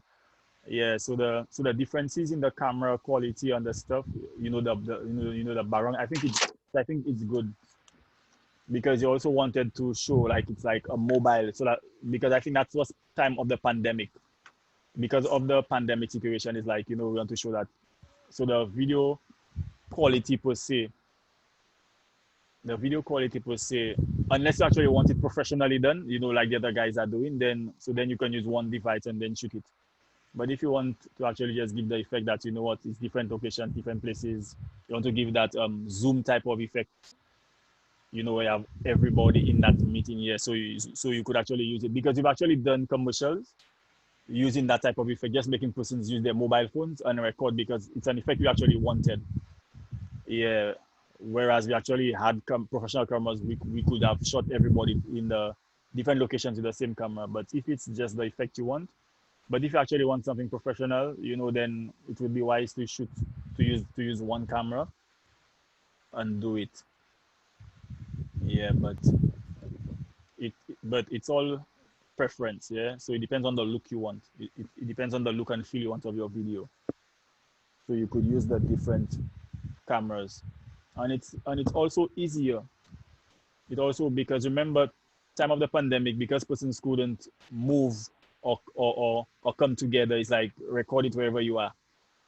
Yeah, so it kind of gives that, you know, that feeling that, you know what, that, yeah, even though that you are far, you know, you can still come together, you are still close, you know, yeah, so that's all it is. So it's an effect, it's a feeling.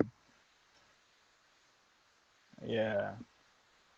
But if you want, yes, but if you're looking for quality, if your aim is for quality and stuff, then I suggest that you use one camera. If your aim is quality, you want good sound, you want good visuals. Yeah, because remember is one track we're using anyway.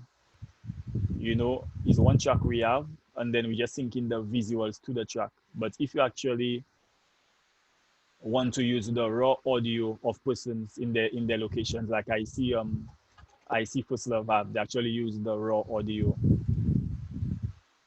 of the person shot on their cell phone and they put it together, then that's another story. Yeah, but since you already have the master track, all you just need is the visual. So the audio the person has doesn't really matter because you already have your master audio. Yeah, so it's just the visuals you want to at least look okay. And again, most of the video is scaled. For example, yeah, when you have them, so when you have the 6 or the 8 or the 12, so sometimes you have 12 persons on screen. And because it's so small, you won't even really, you know, see the quality per se. Whereas the main singer, so the lead singer, you can maybe use the more higher end, so the more higher end camera for her. And then the choristers or the choir members, you can make them use their mobile phones because the images will be scaled anyway. Yeah, so, and it still looks good. So when it's scaled, it still looks good on screen, even though it's because it's scaled down. So you have actually, you'd have to actually scale it down. Yeah, so the quality would still look good. Yeah, so if you have 6, you have 3 here and 3 here. I mean, it's so small, persons would even tell whether you shot it on a professional camera or whatever because it's so small on the screen. Yeah, whereas the center one, whereas the lead singer, you could have on the high quality camera. Yeah, so that's another option.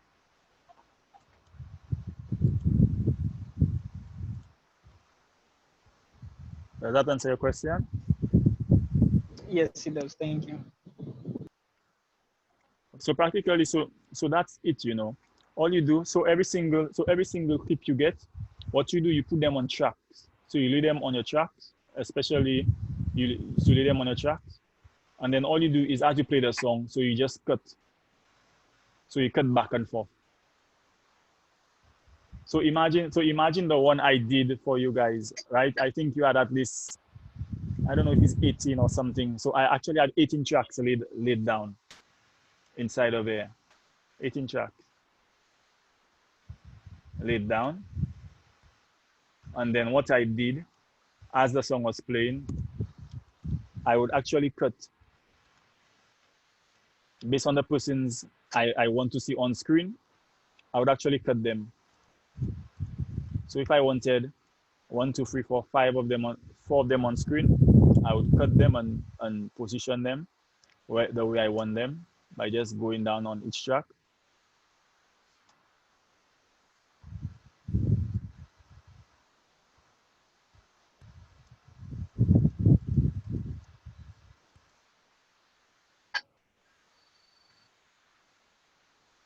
Yeah, and you position them how you want them on screen.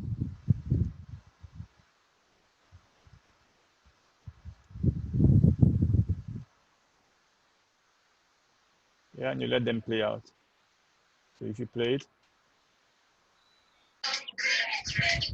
yeah, so remember to disable all their audios because you have their audio here. So you just disable, you delete it, and you leave the master. But you have to ensure that you also sync them. So everyone you place on the track, ensure that they sync with your master audio. So you have to sync all of them with your audio before you even begin doing that. So you sync them with your audio, with your master audio. Yeah, and then you just go back and forth. So if you want 4 here, you leave 4. If you want 1 on the second shot, you leave 1. And then you just scale it. You scale out to be the main one. So you go from 4 to 1. Yeah, then you can go to 2 if you want 2. You can go to 2. You just position them. You cut them where you want them to change. And then you just position them where you want them. Question, in the live video, is there a way to cover the black area in something else, like another picture or something? Yes, good, yes. So as you can see, so we have 4, we have 1, we have 2. Now, instead, if you want another color, if you don't want black, you can put a background for them. You need to actually select all your clips and drag them up to video 2, and you leave video 1 blank. So you leave video 1 so for your background. So if you want it white, you can create a color. You can create a color image. You can either go File, New. You click Color Mate. Click OK, and you could pick out what color you want from here. You can go green. You can go white. So let's select white. Click OK. You give it a name, background, and you click OK. And so it's gonna end up in your project. Remember I said that any media you're working with is gonna end up in your project panel. You take the background and you drag it on video track 1. Let's enable it. And then you stretch it out to the length of your video. So if you look at your video now,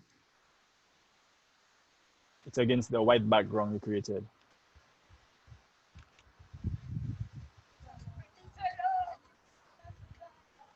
Yeah. Now, if you want to put an image, it's the same thing. So if you want to use an image, you can also replace it with an image. You can delete the background. You can go on Google. Let's look for an image on Google. Whatever image you have. Pastor Oli, sir, where did you get the background? We actually created the background. So I'm going to show you in a bit. I'm going to show you how to create a colored background. You create it right inside of Adobe Premiere. Okay. So I'm going to put the Jamaica flag as our background, okay? You can either put you can also put a video. You can put a video background, or you can put a still image as a background. It is the same thing. So let's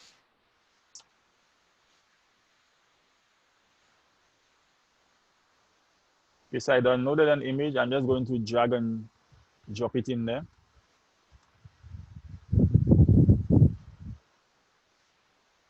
So that's the image. I'm going to place it on video track 1 and just drag it out. Let's see it. If you click here. So it's small. We're going to scale it. We're going to go in effects control and scale it up.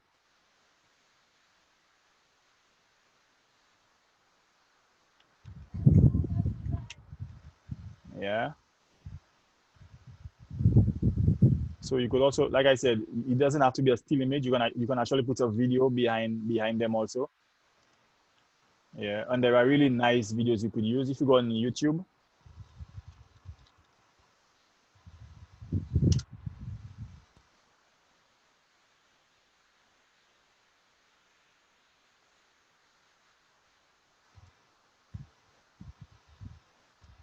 So if you go on YouTube and we type in motion backgrounds.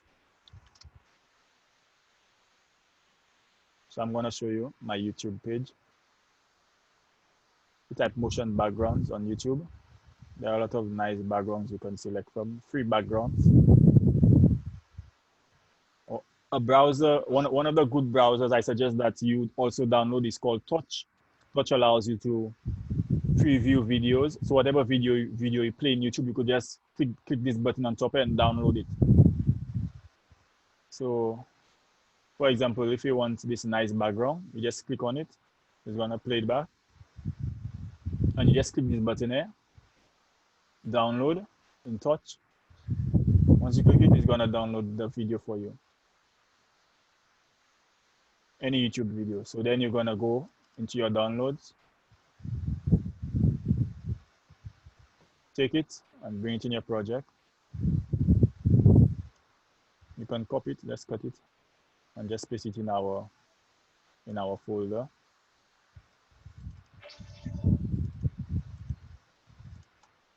Yeah, so ensure that whatever files you're using, all your files that are in one folder. So you're gonna just take it and let's bring it in Premiere.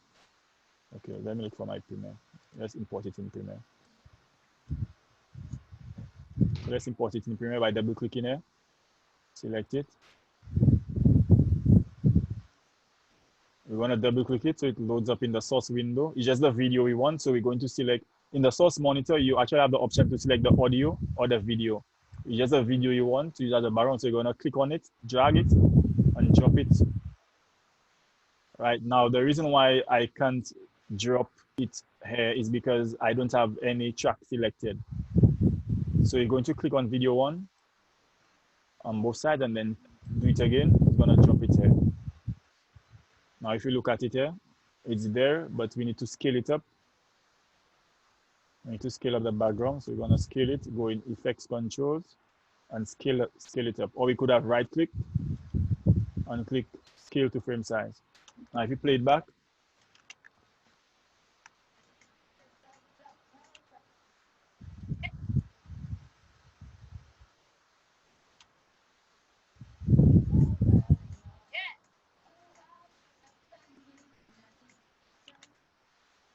okay, I don't know if you guys are seeing it, but let me reset my save workspace.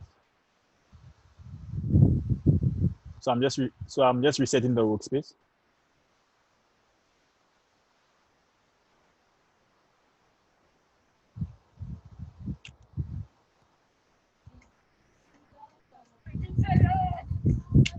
Okay, so as you can see, so the playback is not all that because we have so much going on in there already.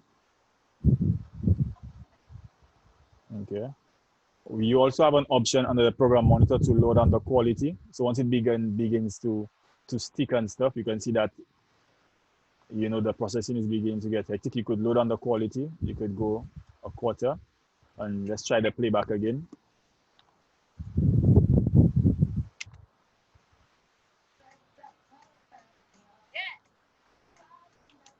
Okay. Another option is that you can actually render out whatever area you've edited. Let me just minimize that and open it back because it's not supposed to be sticking on that. I don't think I have too much stuff going on there for it to stick. So let me just bring it up. Just see if it plays back.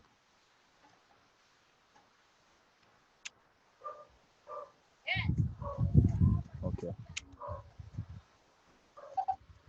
Yeah, so let's just render out a piece. You render out a piece by selecting I, pressing I on the keyboard, and O, which is for out, in and out on your keyboard. So I'm selecting just from here to here, and you're going to tell Premiere to render into out. And what you're actually doing is making Premiere create a preview, a low quality preview of just that part of your video for you. Okay, once it creates the preview, it should play back better than what you see in it. So if you look at the timeline here, all the red line you see in here, the red line you're seeing is actually your unrendered video. So once you see that, and you just expect your computer to at least begin to slow down or stick. Okay, because Premiere is actually trying to play back the video using all your processing power and graphics and on whatever it is you have there. So you see that's ready. It's going to try to play back in real time. Okay, for you. So if your machine is fast, depending on the specs of your machine, it should play back better than what you're seeing on mine. But my machine is also a very good machine. So I can't imagine your laptops. You all are going to be editing that one.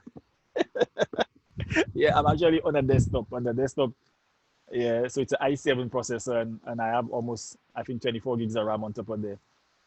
Yeah, so trust me. So once you begin to add videos and layers of video, yeah, so it's gonna get hectic. It's gonna get really hectic inside of it. So let me render a shorter piece for you. Just render this piece here.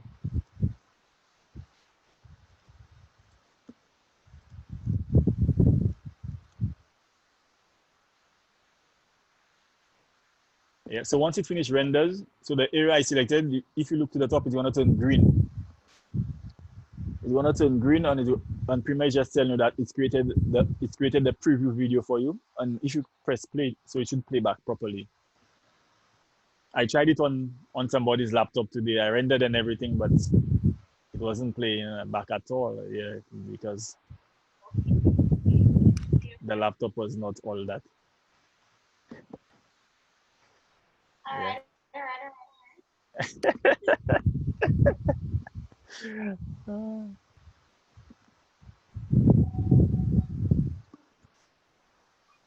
I'm wondering though if like you're able to edit the audio, well, edit in a certain way, but probably more like mastering, like while you listen, you hear like certain part that stick out too much. You probably want to soften it. Okay, hold on. So you're gonna ask your question again. I didn't get it. But it has rendered the part I selected. If you look at it now, you see it's playing back? And it's magic. It's called magic. Okay. So once you render it out, it's gonna play back for you. Perfect. Now once it hits the red, so it's going to start sticking back. Watch.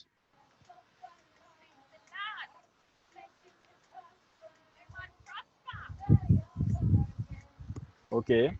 So it's playing back. So it's holding up so far. Let's see.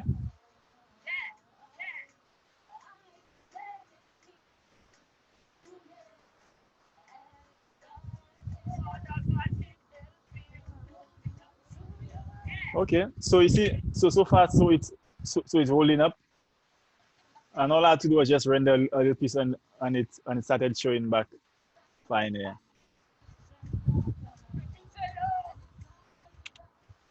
So ask your question, GT. Yeah, so I'm saying that listening to the audio, when the singer says yeah, sometimes it sounds a bit too high, too loud. Someone, if there's a way to edit that, soften it a bit, turn on the volume on it. And whatever edits you're going to do in the audio, it's also going to affect the instrumental, because we have it as a master track here. So you can adjust it, but it will affect everything. So it won't just affect your vocal, but it also affects the instrumental and everything overall. So to do that, let me just play it back for you.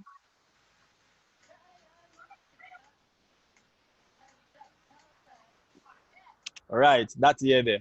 So let's zoom in on it. So that's the ear right here. Do you see it? You could actually see it in the waveform. You can actually see it's even higher than the rest. So yeah, you're going to set keyframes. You're going to set keyframes on the audio track here. So this track, this line you see represents your volume level. So to set a keyframe, you can hold on Control on the keyboard and click. It's gonna set 1 keyframe, set 2 keyframes. You're gonna set 4 keyframes. 2 before and 2 after the year. Now you're going to click in the center and drag down. So when you drag down, you're actually bringing down the volume. If you drag up, you're gonna increase your volume. So if I go up and I increase it and I press play, do you hear the difference? So we're gonna go down with it. Go down with it.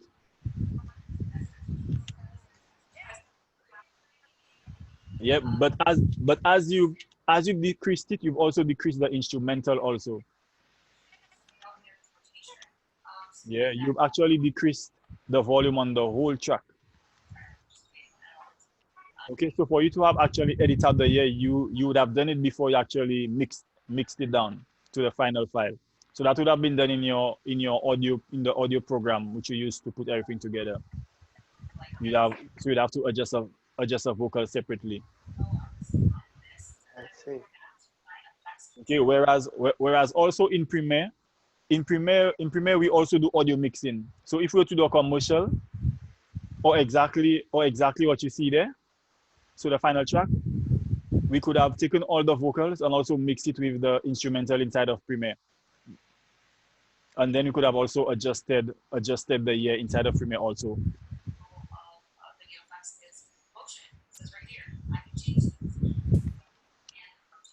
Okay, but the final file, I don't think it was done in Premiere. If it was done in Premiere, so you could have re-edited it. So you could have edited it and gone in there. But since we have a master track, we can't really adjust our vocal separately from the instrumental inside of there. Yeah. But that's how you actually edit audio also inside of Premiere. Okay, so if you had a narration, if you had just a narration, and then on the second track you had a music bed, you can actually put keyframes inside of your music bed to come down when the person begins to speak, and also increase when they finish talk by just doing that, by setting keyframes and decreasing it and increasing the audio.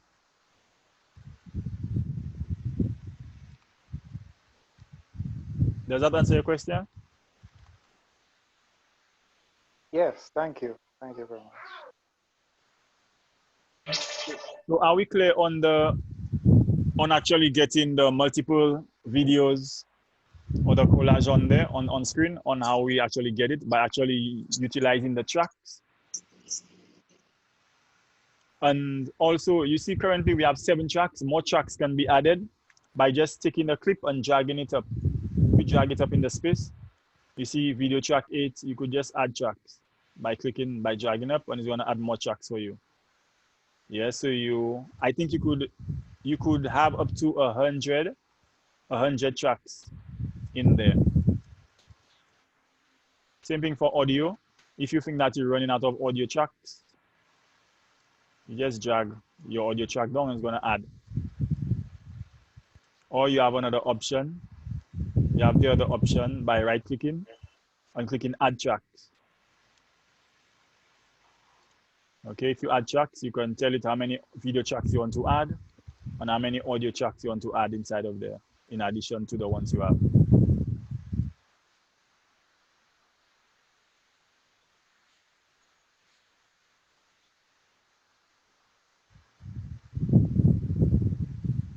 Okay, once you're done with your edit, you've edited back and forth on all your video tracks, whatever you want, you're going to export it.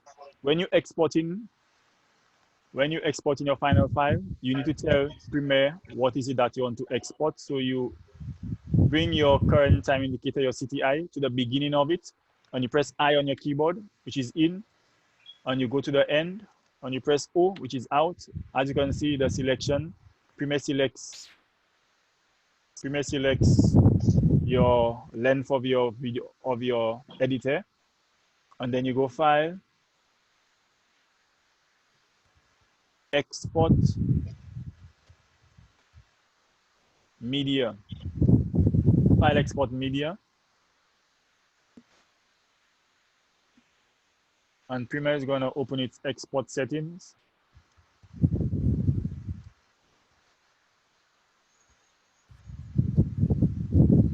And under export settings, you're going to tell it what format you want to export. Okay, so the file format I export in, we normally export it is H.264. Is that MP4? No, yes, H.264 is actually MP4. Yeah, but you don't select so we don't have so we have MPEG-4 here, but select H.264, and under the preset, you can select your settings there, your MP4 settings there. So you can, so the settings I normally export in is high quality, 1080p, because that's the size of our sequence. Remember we did full HD. Full HD is 1920 by 1080p. So you're gonna select it. So the size of your sequence, and you're gonna give it a name, output name. You click on it and you give it a name. So choir, final. Quick question: is there a way when you export it, you can reduce like the size of the video? Yes, like do not make it large enough.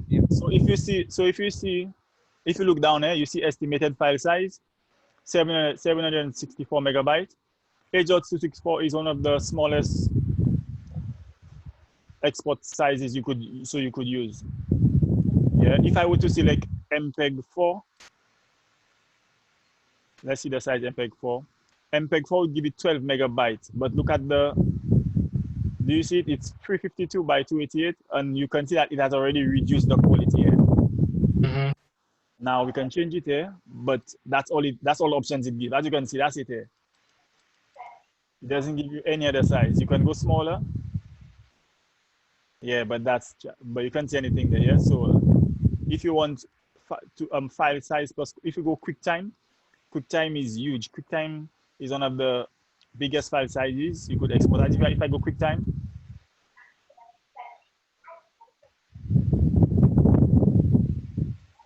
let's select a preset for QuickTime. Let's try the GoPro.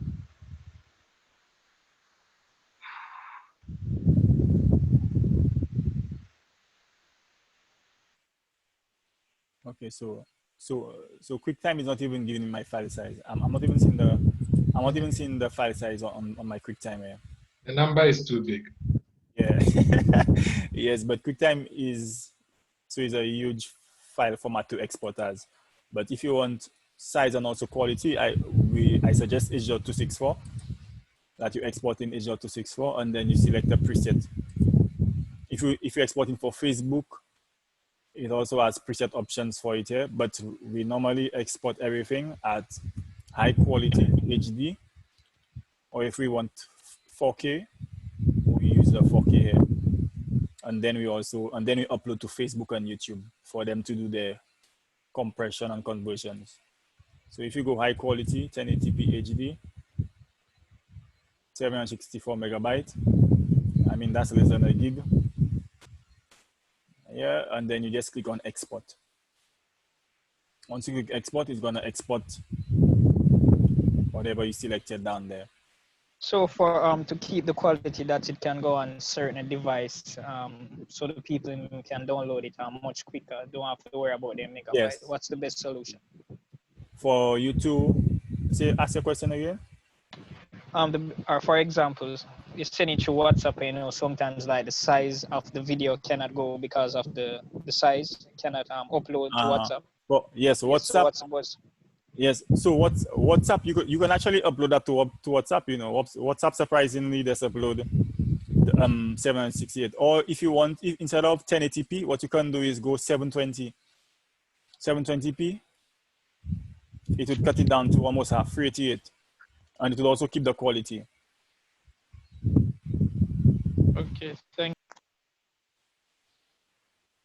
Yeah, so you can go either or. You can go the full HD or the 720, or Twitter also.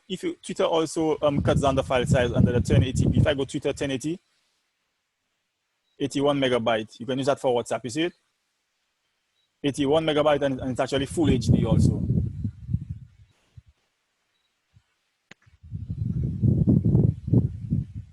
Yes, so Twitter 1080p full HD is also another good option you could use for WhatsApp.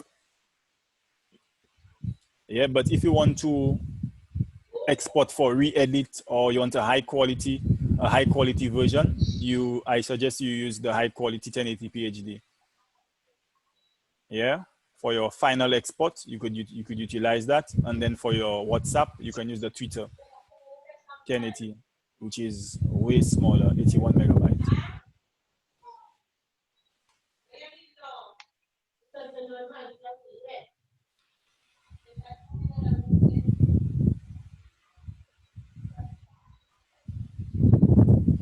Any questions?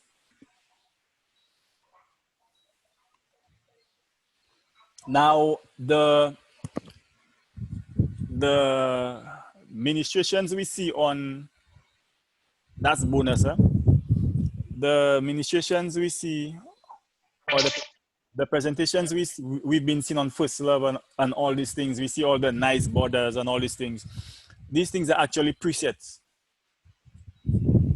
Okay, so they're not actually created in Premiere, but they're actually edited in another program. Are we cool on Adobe Premiere? Anybody have any questions on Premiere? Not at the moment.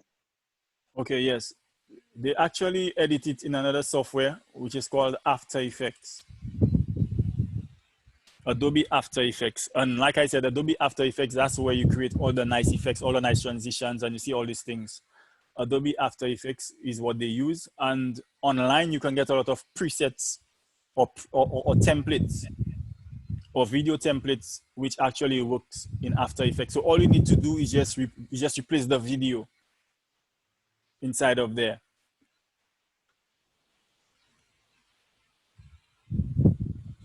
Yeah. So I will show you your site. I will show your site, which actually a lot of persons use. These are big programs. Yes.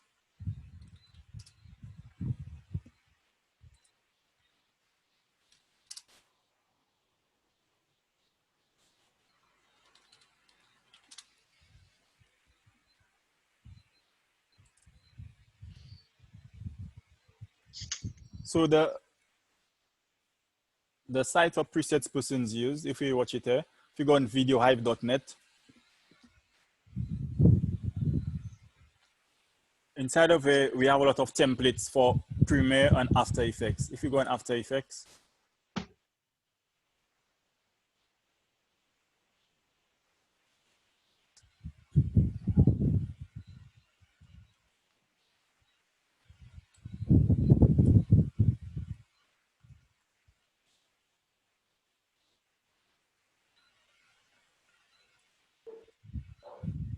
let me see if I see one here. Let's watch Heroes logo.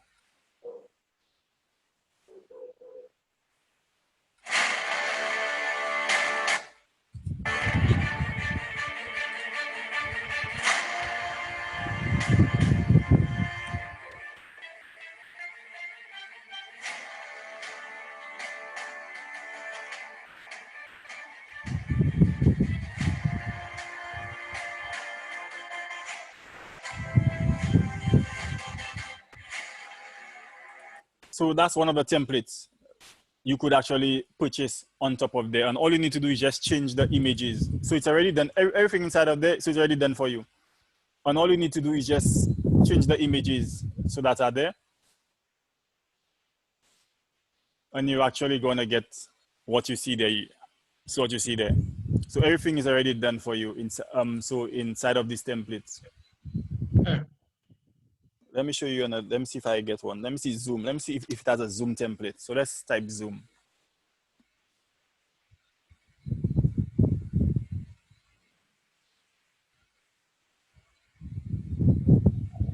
Okay, Zoom meeting.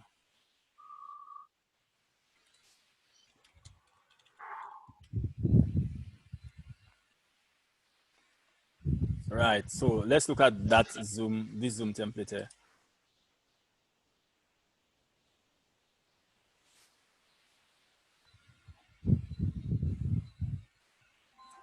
So all this here, so all you see in there, so it actually get this template for the animation, and you just need to change the videos. Just change the videos. So imagine you have your people singing waiting for you, and then all you do is you just change the videos. So you add each choir member to the video, and that's it. And the template is already there. So it animates everything for you. Everything is already animated. Super simple. Yep, very simple. So you get all that animation if all is by just changing the videos, and it actually animates everything for you there. And all you need to do is just fit in the videos and change the text at the end, or change all these texts. So this can be done in, like, for example. Yeah. So most of what you see, so the guys are using in First Love. So that's what they're actually using. They're actually using templates. Pastor Sheldon, you asking a question? Yes, Rev. Pastor Gerald was asking a question. Yes, Pastor Gerald. Are you guys hearing me? Very low. Yeah, let me get my earphone because I don't know what's wrong with the mic output. I'm not sure. I'm not hearing you. Yeah. Hear me now? Are you hearing me now? Yes, I'm hearing you now. Yes, I was just saying, no, I was just looking at this. I'm familiar with this. What's this, Evado or Evido or what, something of that time? Yes, Video Hive. Yeah, Video Hive. I think I'm like something like I'm more like you have stock photos, but it's like the video version or the template version of a video. You can So you can also put photos in there also. You can also use photos or video. Yeah. You can. So I was saying that, no, Chu, you were saying that in terms of this video Zoom demonstration, I was saying that in this case, changing all the videos is the same as if we were supposed to sing a song and then put all of the songs. So could it be done in this format, putting in using one of these Zoom templates for or it would be too short? Yes. So what you can do,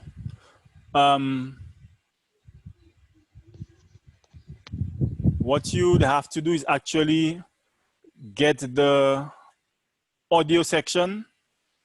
So for example, if we look at that here, right? If you get that template,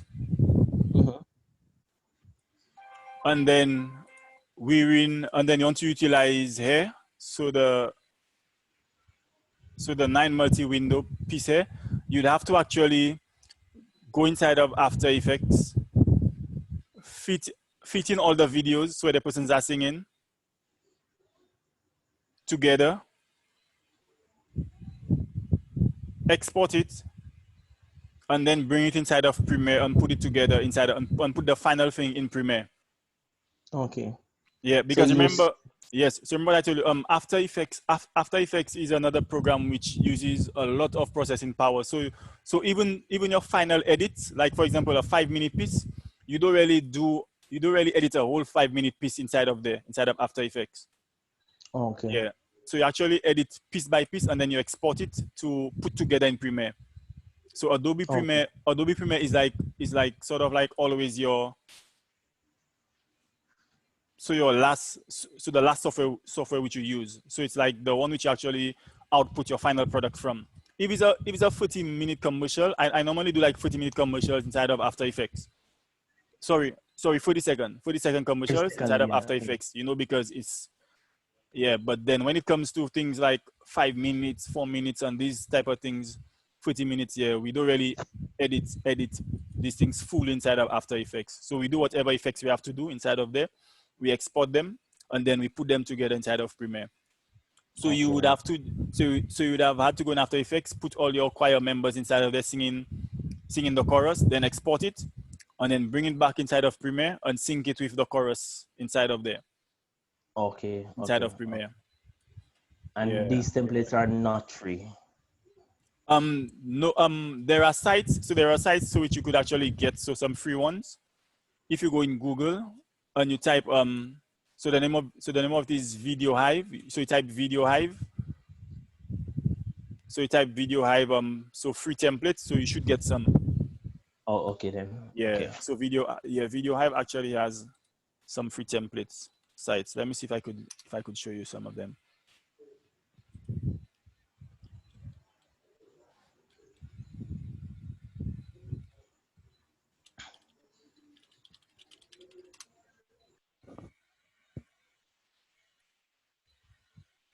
Okay, yes, this one, GFX download.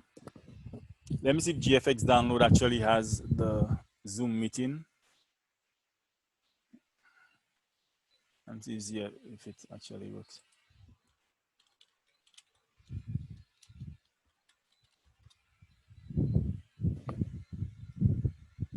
Okay, so look, we have a Zoom meeting here. Let me see if it could download.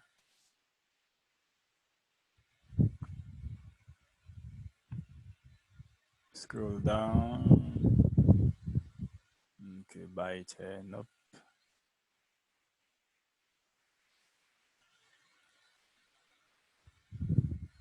Okay, so that one has it, but I don't see any download. No. I'll try another.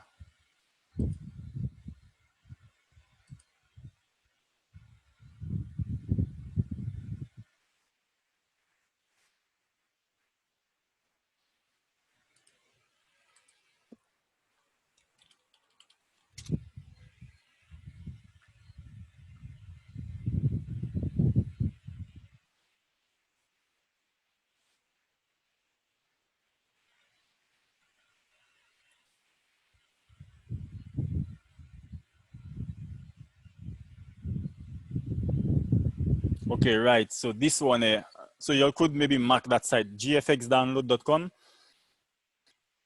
This here is what you're gonna get. That's a preview of the template.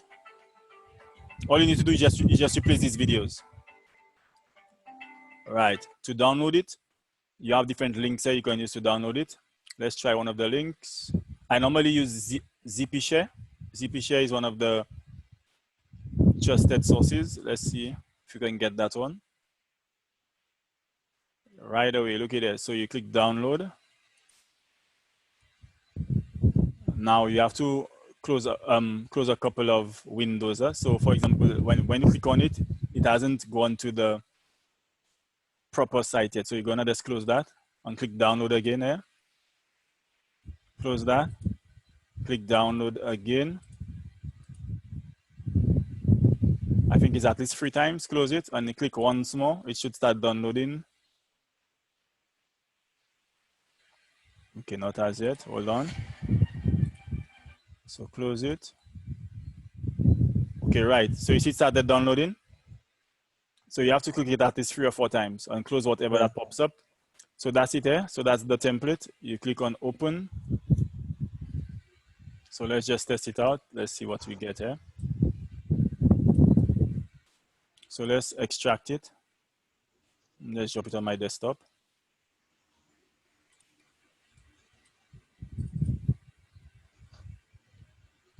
Extract that.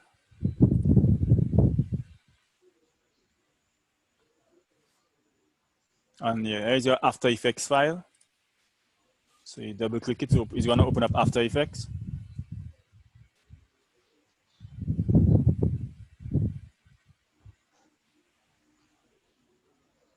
So let me just close Premiere for a while to save processing power. Just save that project.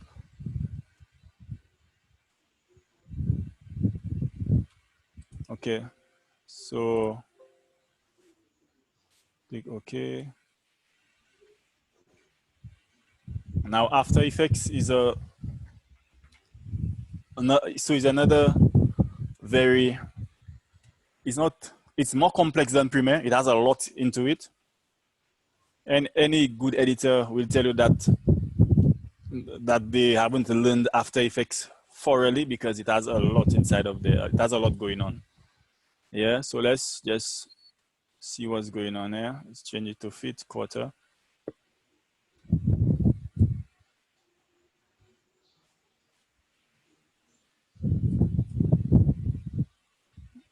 Okay.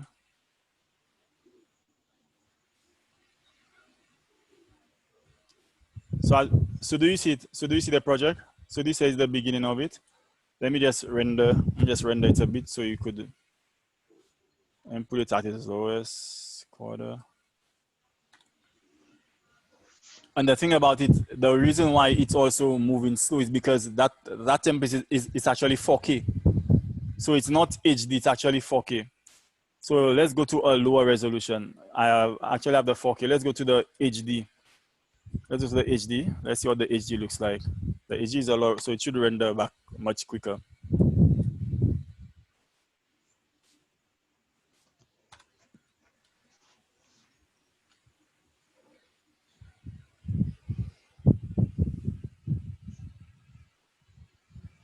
So what you see in there is just the template. What you have to now actually do is add the images or the video.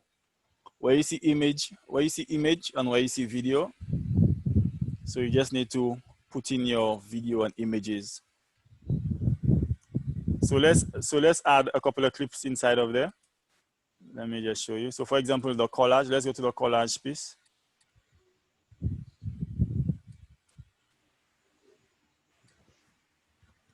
Now to add your image or video, you go in your project panel. So it has project panels. It has a project panel just like Adobe Premiere. So whatever it is that, whatever media file you're working on is going to be inside of there. And you go in your comps.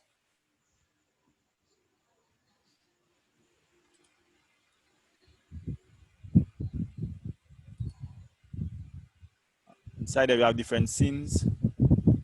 And where you see image or video, that's what you have to actually add your image and video in. So double click one of them. And you're going to import, we're going to bring in the videos, our choir videos. So let's add some of them. Let's see what it looks like. So you're gonna import it inside of After Effects. So let's add one video.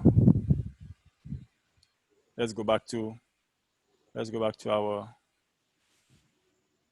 file there. So you're gonna take a video and just drag and drop it.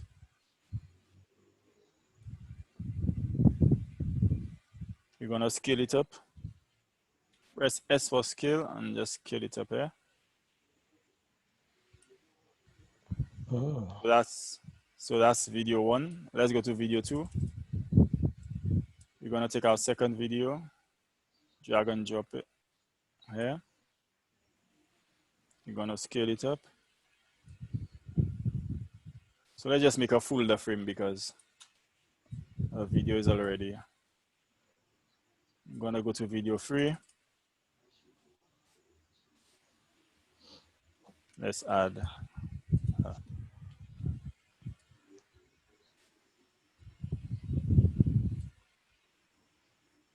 Now let's just do a preview and see. So let's just do a preview and let's see what we have here. Let's see where our images are. So you can see them there already. You see them, right? Yeah. All right. So all we did was just add the video, and it's already placed them inside it, and it's already animating them. They're already animated. So you just need to replace it. Now let's go down to our collage. Let's see where we see them in the collage.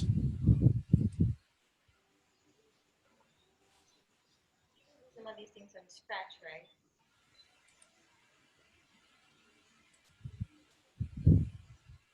Okay, so they're not in the collage as yet because the collage might be another scene. So we need to find the scene where the collage is in. I think that's in,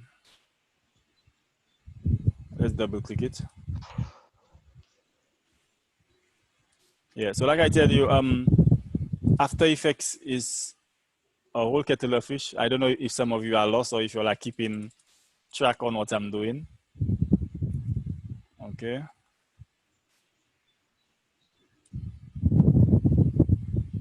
So let's look for. Guys, are you lost or you're keeping track? Reverend Seta, keep up. I thought you were gonna answer for all of us. Are you lost or you're on track? Lost, I'm in the wilderness, and yeah. So inside of that folder here, you see you have person 1, person 2. So I think all this here is actually where you'd replace all these videos you see here. So if I was to click on, right, if I was to click on person 1, and then I add the video here, I replace her with our sister here, we scale her up.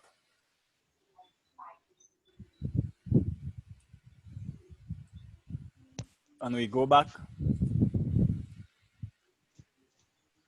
Let's see. You see? So do you see her there? Right there. Right? Yeah. And all we did was just replace the video inside of there. So imagine we have 25 persons to replace. And all you need to do is just fit the video inside of there. The video, yeah, and then they're already animated. So imagine doing all of that inside of Premiere, where you have to set up 25 tracks and now scale and position the persons there. When in After Effects, using that template, you just fit the person right there and they're animated and everything inside of there. But you'd still have to go over to Premiere to actually add the track to it. Yes. So you still have to go over to Premiere and cut it up and sync it up properly. But at least you have the animation done already. So you have the animation and the whole collage done. So even that template there, maybe what I can do is send it for you, put it on the drive, and then y'all could replace the images and try it.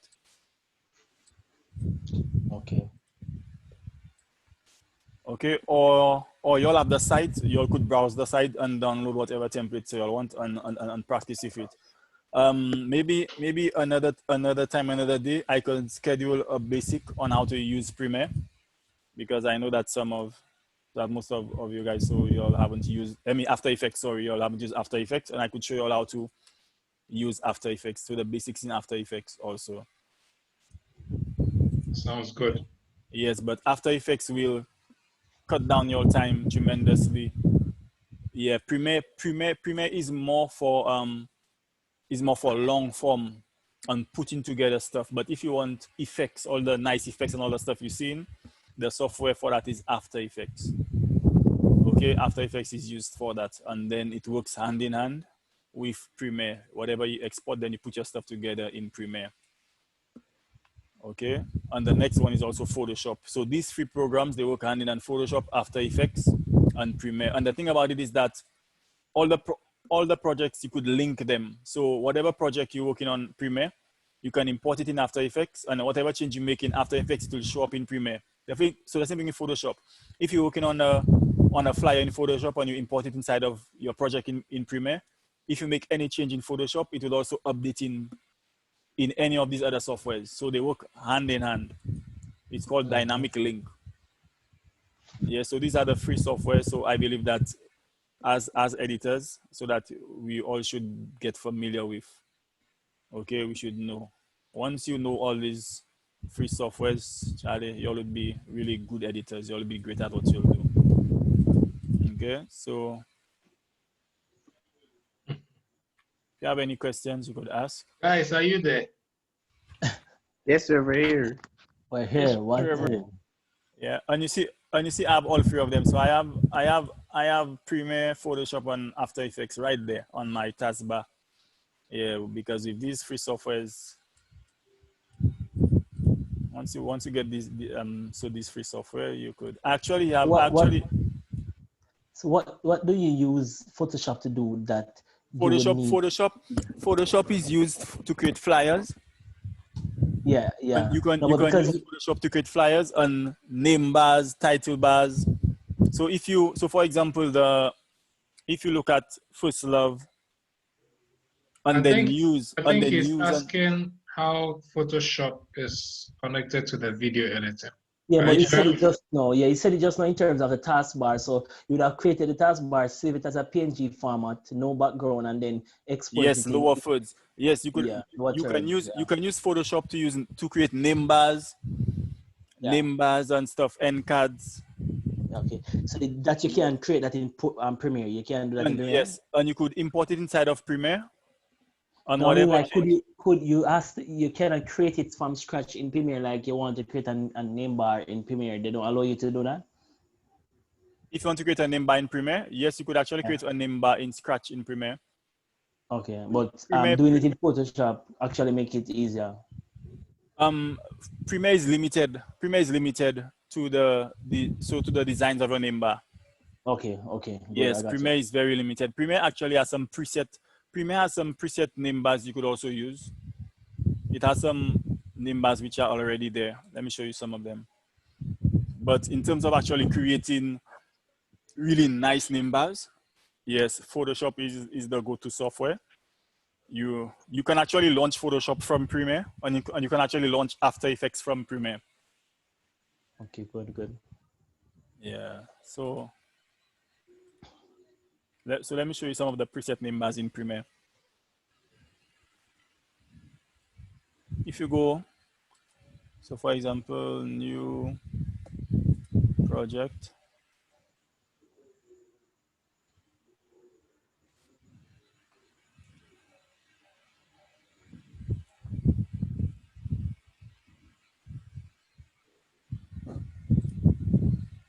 Fabian, you're very quiet.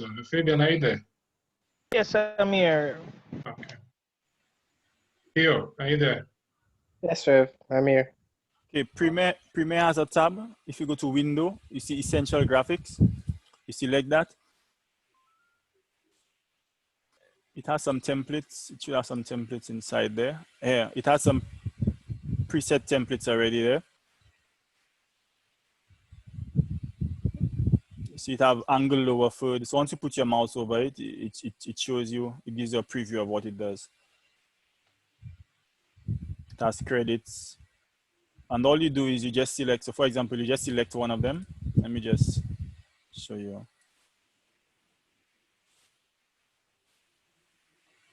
So you create a new sequence and let's just create a new sequence. Let me just import a video for you and put a name bar. So for example, you want to give her a name bar.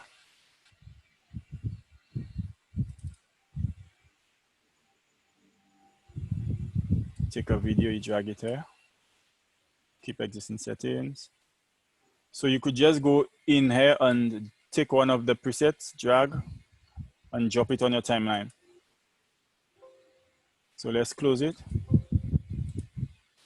Click OK, close it. And if we go here, you see she has a name bar right here. And all you need to do is just change the information. So you just need to change her name. If you play, let's go on our timeline. Let's just position it and play it.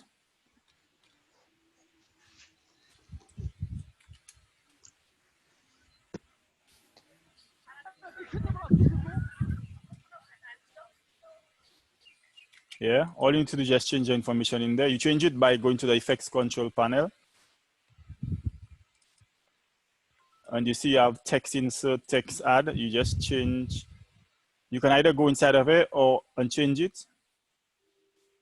You can select it and double click. And then you give her a name.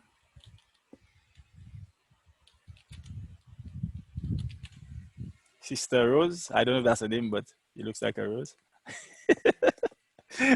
Okay. And then you give her a designation.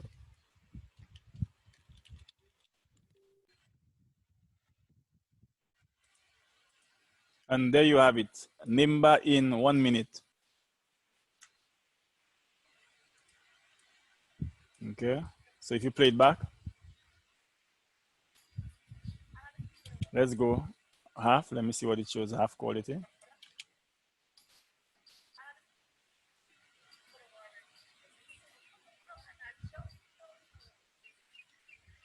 Yeah, do you see it? So you have a name bar there. Yes, you see it.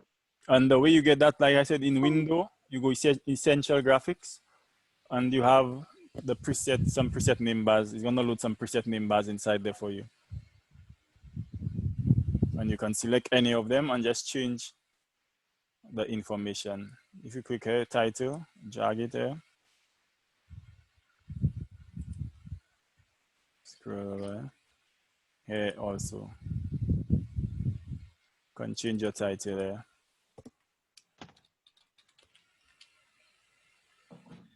I didn't know what a name bar was until about the last 30 seconds. So I'm happy I've learned Yes. that.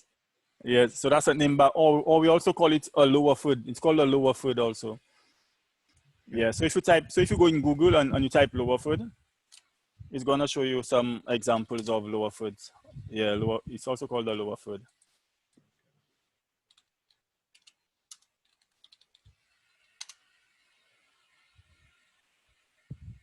So Pastor Wally, what I'm gonna do, I'm gonna share the videos I sent you. Yes. Let's send it to the guys as well, so they can all do some practice with it. Yes, definitely. Yeah. So these are all example of name bars or lower third, and you can recreate all that in Photoshop. Yeah. For example, this one here. I mean, that's easy name bars. That's easy name bars to recreate in Photoshop. Very simple. Okay, so you could create the name bars in Photoshop and animate them in After Effects. So you create them because you create them and then you bring it in After Effects to animate it. So that's how they work together. And after you animate it, you export it and you bring it in Premiere and you overlay it over the video over whichever person you want it is. Yeah. So that's how they work together.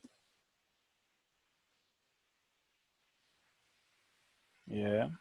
Most of the times when I work on a television commercial, they normally just give me a flyer which they've done in Photoshop. Like for example, I've done many KFC ads, and all they give me is just a flyer which they did in Photoshop, and then I'd bring it in Premiere.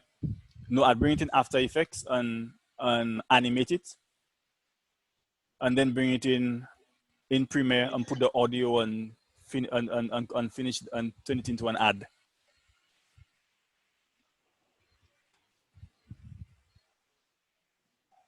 Let me see if I see one of the KFC ads I did there.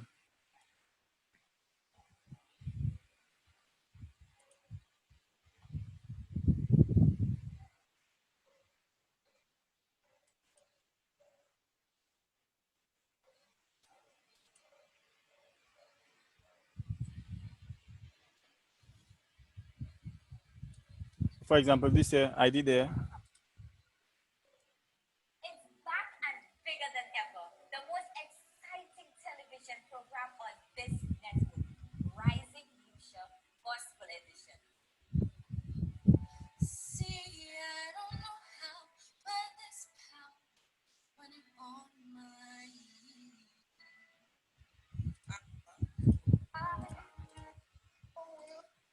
Do you have what it takes? Then come to our Yeah, so the graphics for that, so the graphics was actually done in After Effects. This was actually done in After Effects. The graphics, the stars, everything you see there. After Effects on Photoshop. So the whole background was actually created in Photoshop, the stars, the cutouts, and all these things.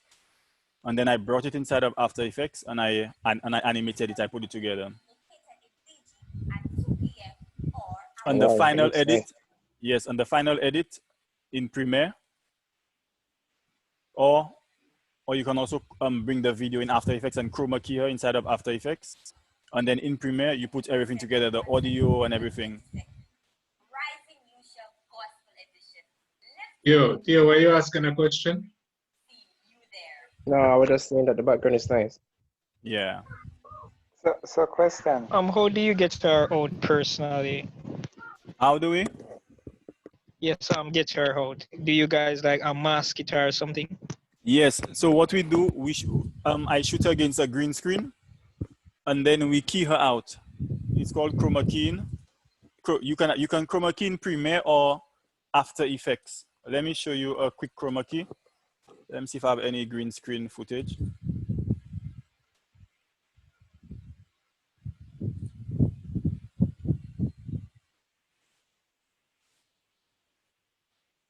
Okay, right. I have some green screen right here. So I'll import her inside of Premiere. Let's just drag and drop so we could create our sequence. So that's against the green screen background. And what you're going to do, you're going to go in Effects, and you're going to type Ultra key. So Adobe Premiere has an effect called Ultra key. You take it and you drag and you drop it on the video, which you want to key. Now, when you go in Effects Control, you're going to adjust the settings of the Ultra key. You're going to tell Premiere what color you want to key out.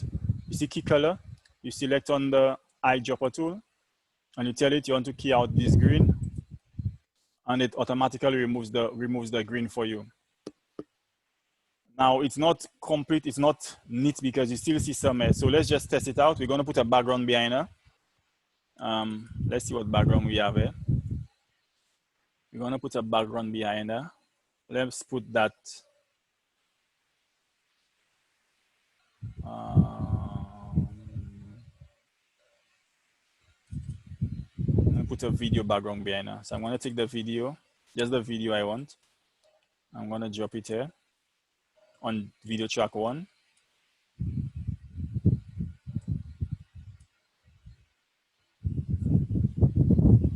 Let me look for a good video background.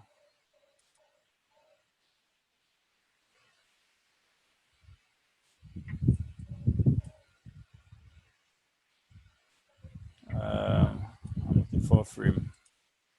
Okay, let's look. Let me use some. Okay, powerful. So we could use that background behind her, but let's clean it up. So you're gonna select her video back, and we're gonna change the setting to aggressive. So you see aggressive has taken out most of the green, but we also gonna, we have to continue playing inside of it. So we're gonna go inside of mid cleanup and just begin to get rid of more.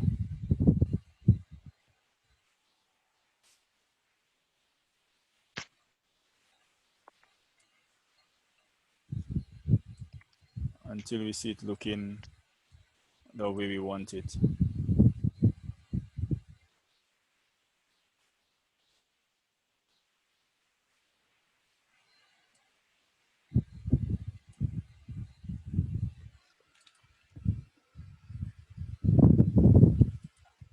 Yeah, and that's how you get rid of it.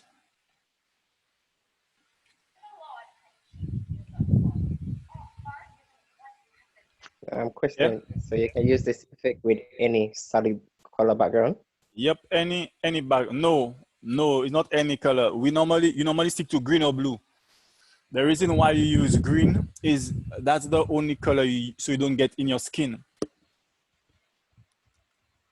Yeah, so there's no green in our skin, so you could use it. So that's why they use green to key out persons on background. If you were to use another color like yellow, if you look at Lee has different textures on her face. So you'd be surprised that one of them can actually be yellow. So when you key out the yellow, a piece of her face might just also key out because she's Shabin. So Shabins have red, yellow, white, all different colors in their skin there. So when you begin to key it out, you'll see that she begins to get keyed out also. So that's why we use green or blue. And also when you key in, ensure that the person is not wearing a green shirt or blue shirt on them, because it's gonna be keyed out also. So you have to also be particular that the shirt that they're wearing, it doesn't have any green on it, or it doesn't have any blue, depending on the background you keying out. So they shouldn't have nothing blue and nothing green on them. Okay, thank you. Okay, so that's the after and the before. You can just disable the effect. You can see the before. So this is how she was shot. And this is the after. So that's how you can put her in Jamaica. So you can put her in Jamaica right now. And we'll say that she was in Jamaica. Okay, so that's how you do it.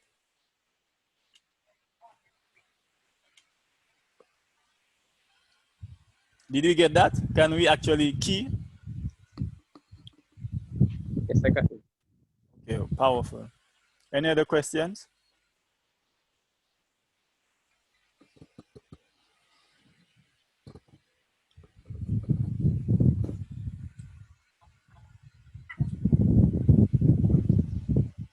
Yeah, so we covered name bars.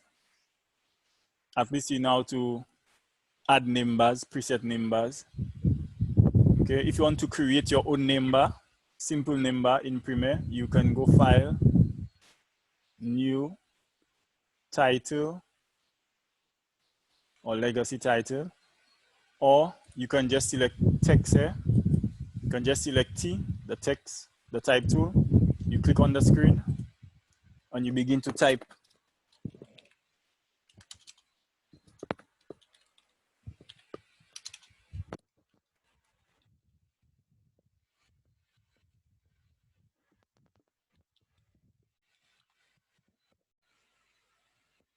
Okay, and you position it where you want it. So you see, once I selected the type tool and I began to type on screen, it automatically created my layer for me. Created my text layer. So that's it here, your graphic layer. And if you play it back,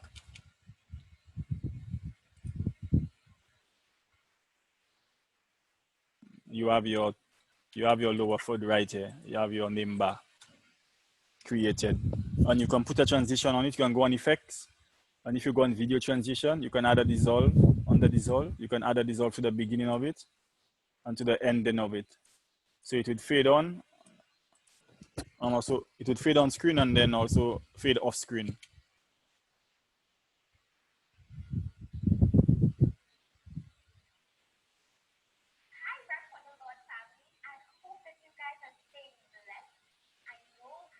Okay.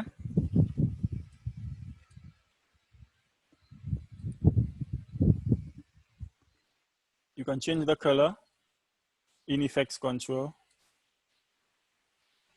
You see vector text, you just change the fill color to whatever color you want.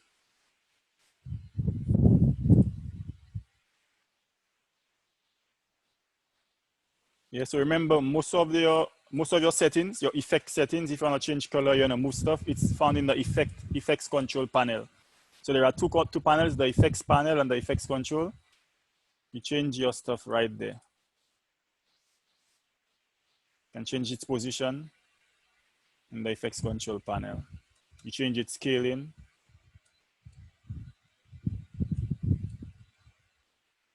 And you change its rotation. What if you wanted to add drop shadow? It has that Drop shadow, first? yes, drop shadow is there. Oh. Here, it has a shadow here. You see it? In the same effects control panel, if you go in text, you can change the drop shadow to white. Do you see the difference? You can disable it or enable the drop shadow. Okay, so you have a lot of, you have quite a few options inside of here.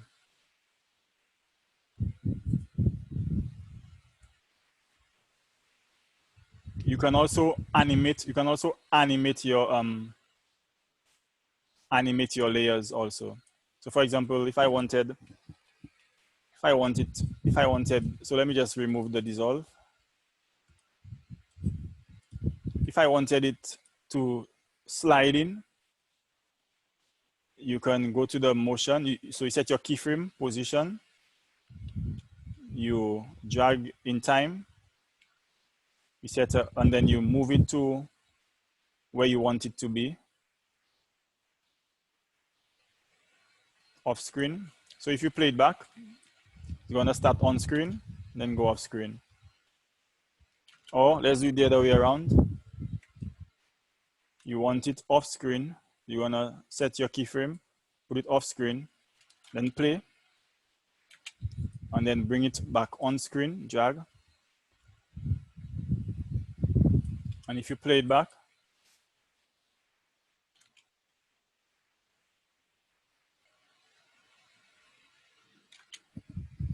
okay, the scale can be also animated.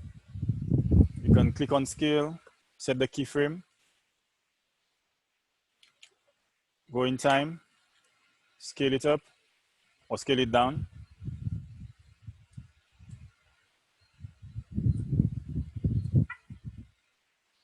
When you watch it.